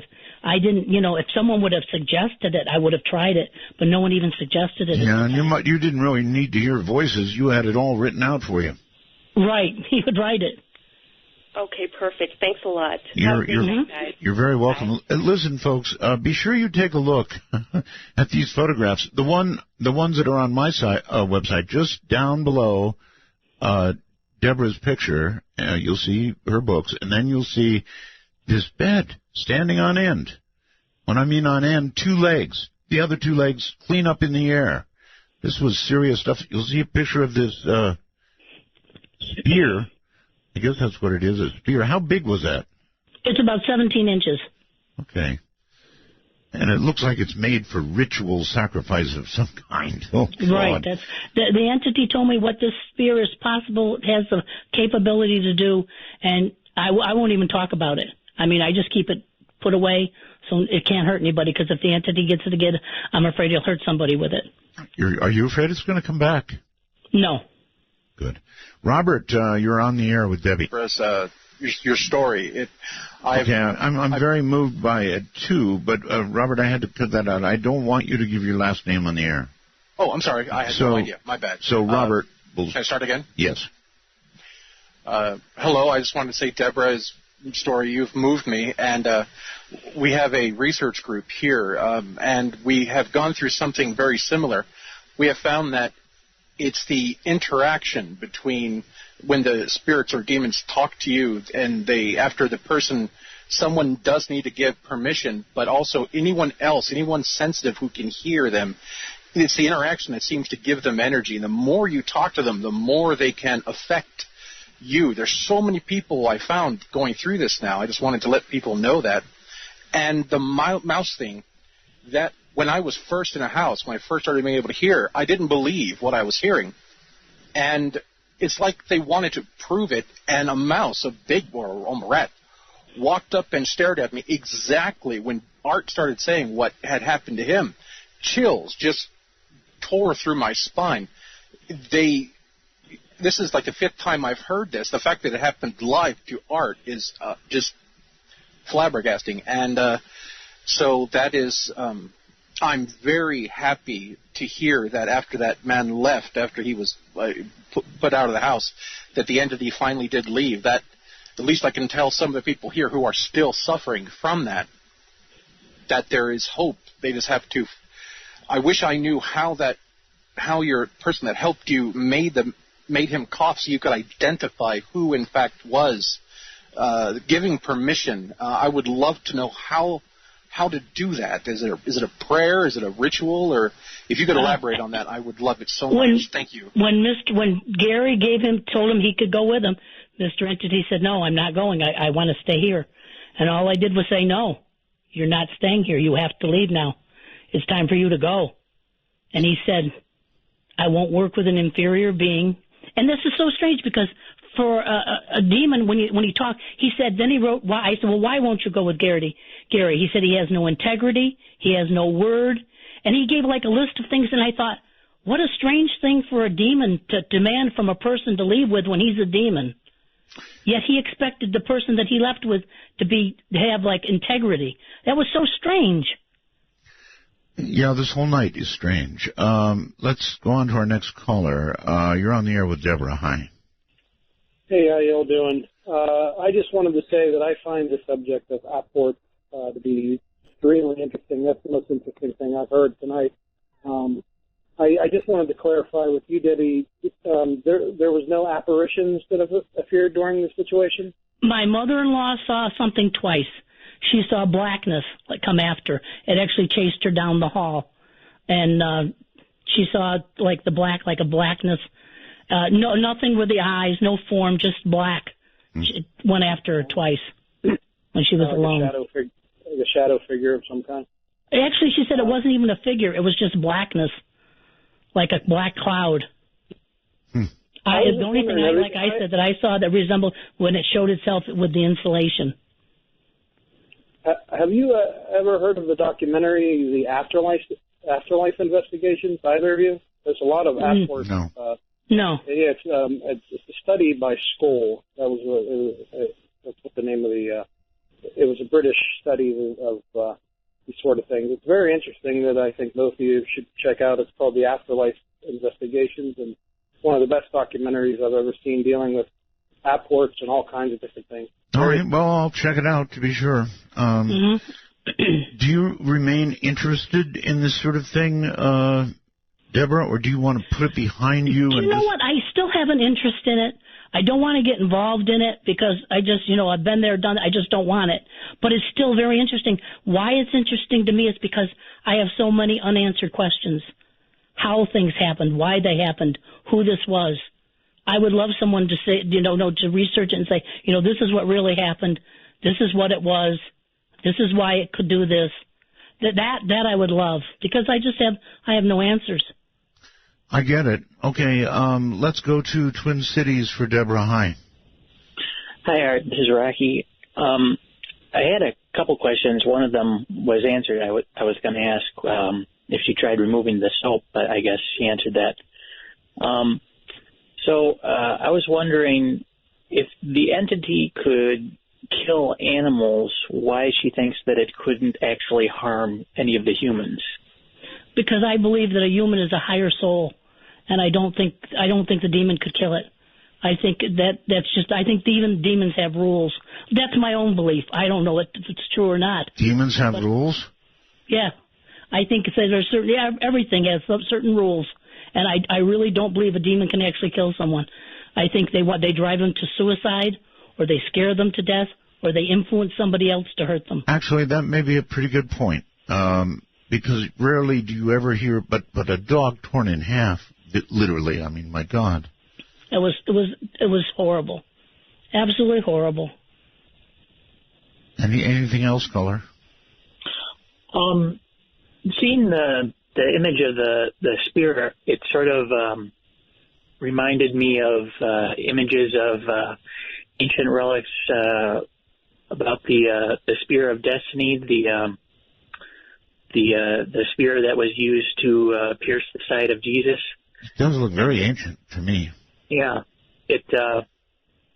there are different relics throughout history, and that had claimed to be it. The one that I've seen images of, it was just the point of the spear, very similar to what she took a picture of. Did you see the picture of the bed up above? Yeah. Yikes. This is the serious stuff that you see in horror movies. Really, it is. Okay, well, thank you, caller. You've written books. Do you think, Debbie, anybody biting on a movie? You know what? I never even pursued that. My first goal was just being able to tell people what happened after so many years of hiding it. I just felt so good. Just tell people, look, this really happened. I mean, that was my first goal, just to get it out there, to let people know what happened, to be able to just tell people about it. Yeah, I get it. That helps to be able to talk to people. There's no question about it. It really did help. All right. Let's go to Chase, I believe it is, on Skype. Hello. Hello, how are you guys? We're fine. Good, thank you. Great.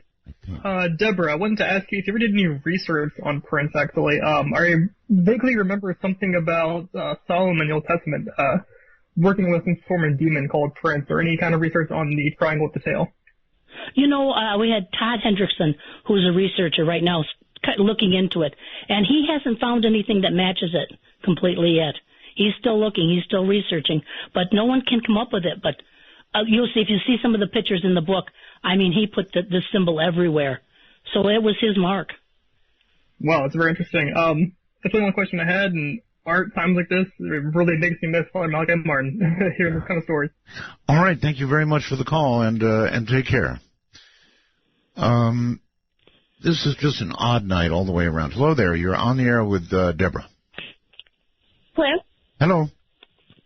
Hi. I just wanted to say that in your picture where you're supposed to have the mouse or whatever, right behind that machine that says Denon, it looks like the little mouse is looking at you from underneath the white wire. No. Okay, so if you see the Denon machine, right? And then there's another machine on top of it with a whole bunch of white buttons, right? Yeah. That's where it was standing. And if you look right behind, there's like a little white square on there, like to the left. Yeah, it's an LCD. Right behind that. The little white square is an LCD display, and he had his feet on that. He was just sitting there. She was just sitting there staring at me, kind of like Debbie said the rats were staring. If you look right behind that, underneath the twisted black and white wire, it looks like there's something furry. Well, so I think it's the mouse. I don't think so. Trust me, okay. I've been doing nothing but looking. It's not there now. But thank you for the call. Okay. Thank you. Take care. That sounded like a youngster, proving my point that we get them all the time. Chaz, hello. You're on the air with Deborah. Hey, Art. This is Chaz calling from Vegas. Welcome. Hi, Deborah. Good evening. I have a quick question for you. I know I've heard a lot of people who deal with this type of thing mentioning that the more you talk about it, the more type of power you give it, and you acknowledge it and, welcome it and that type of thing. And I know you had mentioned that you weren't really worried about it coming back. I mean, it could be a possibility. What would you do? How would you handle it if it did come back? I truly believe with my whole soul, it can't come back here. It won't come back, and it can't come back here. It's gone from here. It's still out there somewhere, tormenting someone, but it's not going to be me or my family. Oh, well, let's hope it's not out there. Let's hope it's gone for good. Did you, caller, get to see the photographs? I did. The one with the mirror and the writing on the mirror? Yeah. It looked like a flash from a camera, so that was kind of hard to see, and she had mentioned it was like the reflection of the kitchen. Yes. And not the bed or the bathroom. No, I think she's talking about another picture, perhaps. Are you? Yes, there's a different picture. There's one that if you had the book, it's on nearly the last page.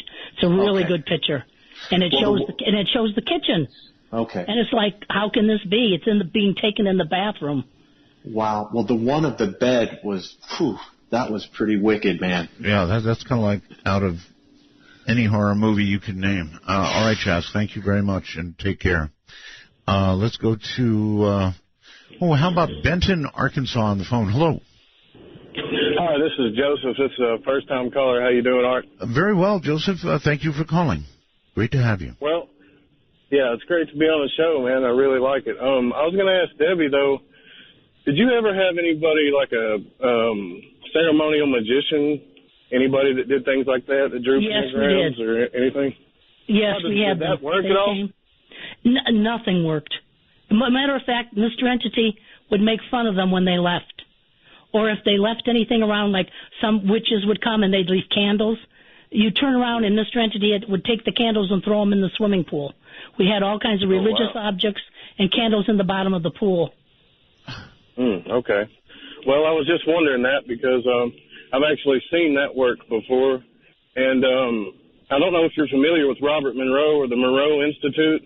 I am. No. Sometimes it's hard to tell if this is just an astral being that's stuck and angry, or is it really a demonic, deep part of our consciousness, like an evil part of us all? Because really, the spirit world is a part of every one of us. So that's just my belief anyway. So maybe... You know what I can tell you honestly? I don't know really what it was. I just know it was very evil, and it was a very destructive thing. Scary enough not to think about it, huh? Yeah, it is. I just let it go. I must say, Thanks a lot, Art. You bet, sir. You held up so well, Debbie. I mean, so really well. I'm amazed. I would not have held up that well. In fact, this stupid little mouse just has me going now. And so if I were to see something like the picture you have up there of the bed up on end, impossible, absolutely impossible, I'd run. I would run, and I wouldn't stop running until I thought I was far away from whatever was happening, but you didn't have that option. I don't know. It was running right with us. Yeah, exactly. So you had no options left. All right, hold it where you are. Everybody, all those lines are full. We have a Skype availability always, so you can try that. In North America, we're MITD 51. That's MITD 51. Outside the country, outside North America, MITD 55. And, of course, our national number, when we get some free lines, 952-225-5278. And we'll give you the first-time caller line when I come back. Midnight Matters are best handled by those that understand how to move in the darkness, like Art Bell. To call the show, please dial 1-952-CALL-ART. That's 1-952-225-5278. What a night. All right, that's our national number. Skype, of course, at MITD 51 or 55, outside the country. And our first-time caller line. I always forget to give that out. It's area code 775-285-5800. That's area code 775-285-5800. If you have never called the program before. Deborah Moffitt is on here with about the best horror story I guess I've ever heard, including photographs, which you can see on artbell.com, and you can make your way over to her site and see many more. It was a 6-year odyssey of sheer terror with knives and spears and dogs ripped in half and, oh, you name it, it happened. Let's go to Matt on Skype. You're on the air. Hey, good morning, Aaron here. Good morning. Matt from New Orleans. New Orleans. Yes, hey, sir. I should add, we are, by the way, we're working real hard on WWL in New Orleans. Yes, I read that, and that's going to be unbelievable. That's going to be great. Big monster WWL. You can hear it all the way into North Louisiana. So I've heard, yeah. Great entertaining show tonight. I just had a couple real quick questions, Deborah. Did anyone ever see the Mr. Entity doing his writings on the mirror? No. Or was It never would right in front of you. You had to turn your back or leave the room for a minute and come back. And I may have missed this earlier, but was there ever any smell? I don't know why through the whole show it just smelled like Old like Spice I said or before, something. there were a lot of those things. We had the smelled like rotting food, rotting flesh, noises, poundings. I remember the night before the shamans came to the house, the whole night it pounded on the walls in the beat of like the war, boom, boom, boom, boom, boom, boom, boom. You know, and the entity, I knew the entities, the shamans were coming the next night, and it pounded like that the whole night before they came. So we had all that. Oh, all right. Thanks a lot, Art. You're welcome. You know, I can smell something odd now, too. I wasn't even going to mention that, but something smells a little different or weird in here. I think what it is I've been psychologically traumatized by Abby Normal and your story. Convinced that's what it is. All right, let's go to the phone, and I think Washington Silverdale. Hi. Hello. Hello. Hello. I wanted to say I truly believe everything you've said, but what I'd like to encourage you to do for future research people, because in the past we've had extraordinary stories and there's not enough research been able to be done, and somebody will, pass away or family members pass away, and then we're kind of, the community of researchers are just kind of left with hearsay, because there was no proof. Boy, she sure had a lot of researchers there, ma'am. She sure did. Yes, she did. That's not what I'm getting at. And you know what? I still welcome anyone who'd like to research it. I'm open to telling them just what happened, showing them everything. Of course. I would like answers myself. What I'd like to encourage you to do for two reasons is that situation where the woman had died and or been killed and placed in a rug. Yes. In that situation, while you still remember the dates and the woman's name and identification enough that you knew about her and the individual that she was living with, if you'd call the cold case detectives in that area and just give them a little information, and then that way there's been some kind of not that I don't believe that this entity could have done that, but you've helped with that situation in case that woman's family and that you've helped with that, but also in the future that gives validation that you've done everything you can to isolate that out of the realm of her being murdered by a person. Sure. And I think those kind of things, while that's still available, that could. Ma'am, understand. That murder could have been committed by a person. I mean, there was domestic abuse going on there, so. Very definitely. And so, not to say that individual that could have murdered her couldn't have been attacked by this entity and caused it, caused the person to do it too. So I truly believe everything you've said, but as much that would even validate your efforts to try to push this forward, because I do believe everything you've said, and I think you're right on the trail. But those kinds of researches tell, and you've done everything you can. You're a very brave woman, I'll tell you, and I don't think you have any alternatives, but you're incredible. So thank you so much. Thank you. Yes, 6 years. There's no way to get away from it. There's no way to run away from it. There's no way to stop it. And God knows she had everybody in there. A lot of people and I know tried and didn't have any luck with it. So let's go to, I don't know where it is, but on the phone, you're on the air. Hi, Art. Hi. Thanks for taking my call. I have a few quick questions for Deborah, and then I can take my answers off the air. Number one, did anyone at any time demand to know the identity of this entity? Yes. And did it ever identify itself? As Prince. Oh, okay. What part of California did this happen in? The Rancho Cucamonga area. Okay, thank you. I know it well. Also, other than the 5-foot head with the horn coming around the top of the head, did the entity ever show itself to anyone? It just showed itself as blackness to my mother-in-law, like black cloud. Twice it chased her. It was a cloud, not an actual type of form. No, she said it was more like a blackness.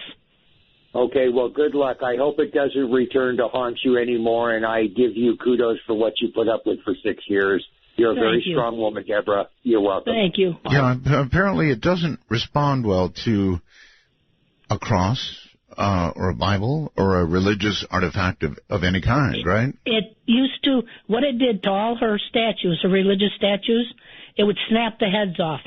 And it would also... on the cross, and it would also break off the left arm. It had a certain thing it did. Snapped heads and broke off every left arm. God, this is a scary story. I just don't know how you made it through, but you had no choice again. So, still, you kept a very level head. I mean, as I hear you talk about it now, it seems like you did keep a very level head. Yeah, I did. And if you probably heard this story from my mother-in-law's or my husband's perspective, it'd probably be a lot scarier. Because I was not really, I was frightened for my family, what it could do to them. Of course. That's what I was frightened for. But I wasn't frightened of it. It was almost like, it's okay, I know it's not going to hurt me. I have to be here to protect them. Uh-huh. All right. Well, let's go to the phones. Down to San Antonio, Texas. Hello there. Well, hello. Hi. Thanks for taking my call. I've enjoyed your show for years. Thank you. You're welcome. I really mean it, too. I can't, for the first hour and a half or 2 hours, I've been listening to, you and Deborah talk. Right. And at first, I am the eternal skeptic, and I'm going like, oh, really? Oh, come on. But now that I've heard her entire story, I'm actually kind of creeped out myself. It kind of scared me. I have a very good friend. I'm not going to put her name out on the air, but she has a daughter who seems to attract these things too. And I was never there to actually see these things, but I've known this woman for like 20 years, and I don't think she would really exaggerate about things like chairs moving in her kitchen and stuff.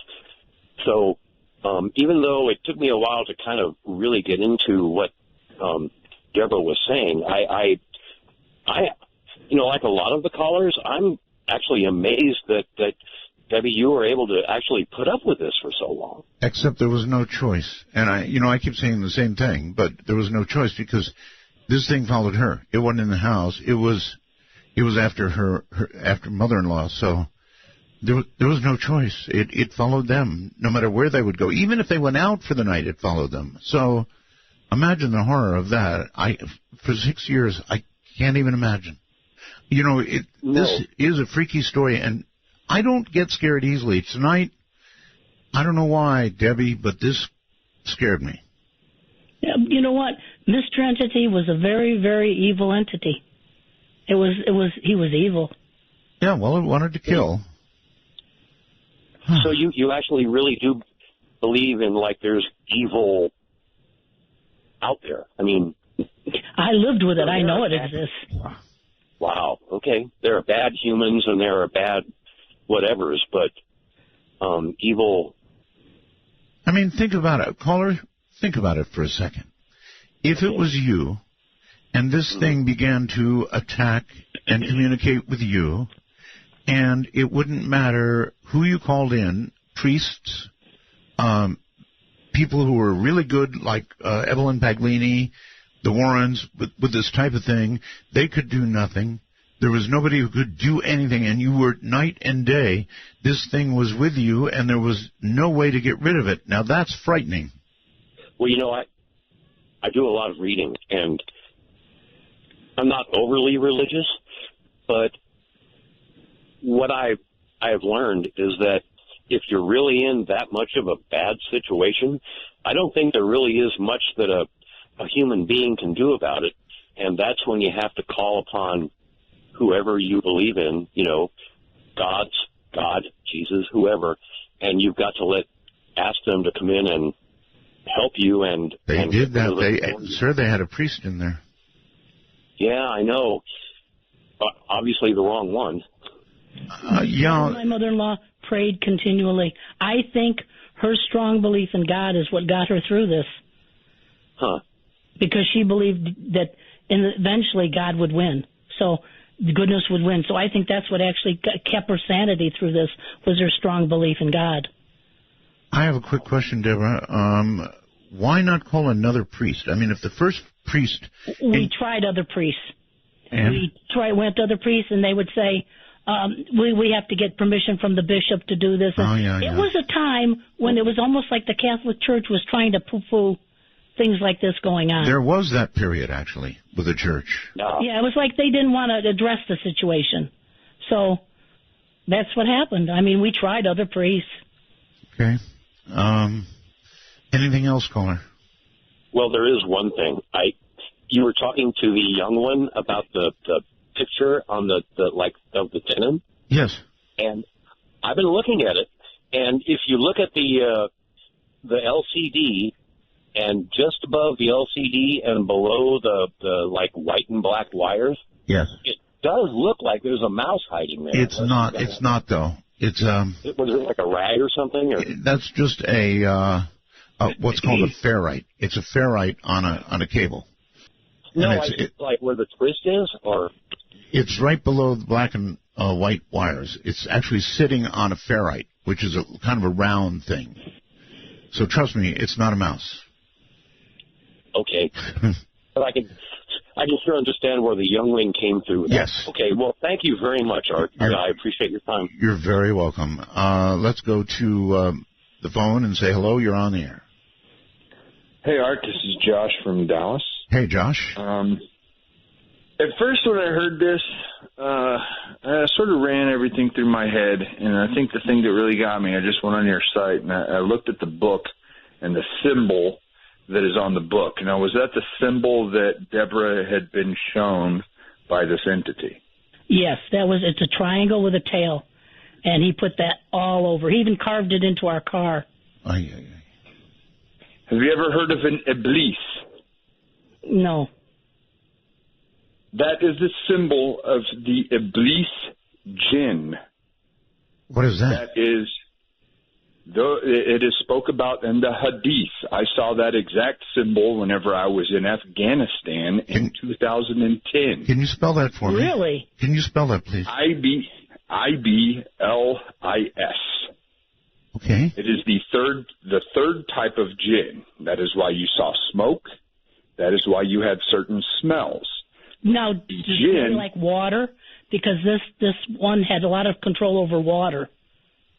Yes, they are, I guess is the term people would know it as, they are elementals. You had the iblis, the third kind, are rooted to one area but are capable of moving about. The other type, the second type, either takes the form of a dog or a snake. And because I was doing some quick research looking into that spear coming from the Congo, 200 years ago in the Congo, King Leopold II had taken over that area and was cutting off hands of people who were not weren't working fast enough. That place holds like $50-60 trillion worth of minerals. And we're even here recently, the elected president in the Congo had been executed in the United States, and Belgium had been accused of causing their president of being ousted. All right, very quickly, in Islam, Iblis is a jinn who refused to bow for Adam. Does that sound familiar? Yes, that is what this is. Okay. All right. Well, thank you very, very much for the call. That's fascinating. And I guess you're going to have to look it up, Deborah, and see if you can find the symbol. Yeah, I will, because no one's ever been able to find that symbol. Okay. Well, I'll be looking, too. One last caller, if we have the time. Hi. Hi. My name is Sean. I'm in Austin, Texas. Hey, Sean. Okay, so oddly enough, the guy that was just on the phone, yes, I'm very familiar with what he was talking about, and he kind of took the words out of my mouth. This was definitely a jinn that was interacting with her. Like he said, they come in the form of an animal, and I don't really have much else to say because the previous caller just kind of answered everything. But yeah, this was definitely a jinn that was messing with her. That's pretty amazing. All right, well, thank you so very, very much for the information. We'll research that. We'll look for the symbol. And, Deborah, we're out of time. We just did a whole show. Holy mackerel. Where did the time go? But I think we pretty much got the story out. And I just want to tell you, thank you for unraveling that story here, Deborah. Thank you so much, Art. It's been a pleasure talking to you. Have a good night, and again, thank you. Thank you. Good night. Good night. What a night, in so many ways. What a night. I wish I could have snapped that picture for you, folks.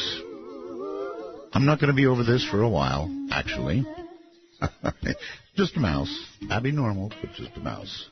From the high desert to all those time zones out there, good night.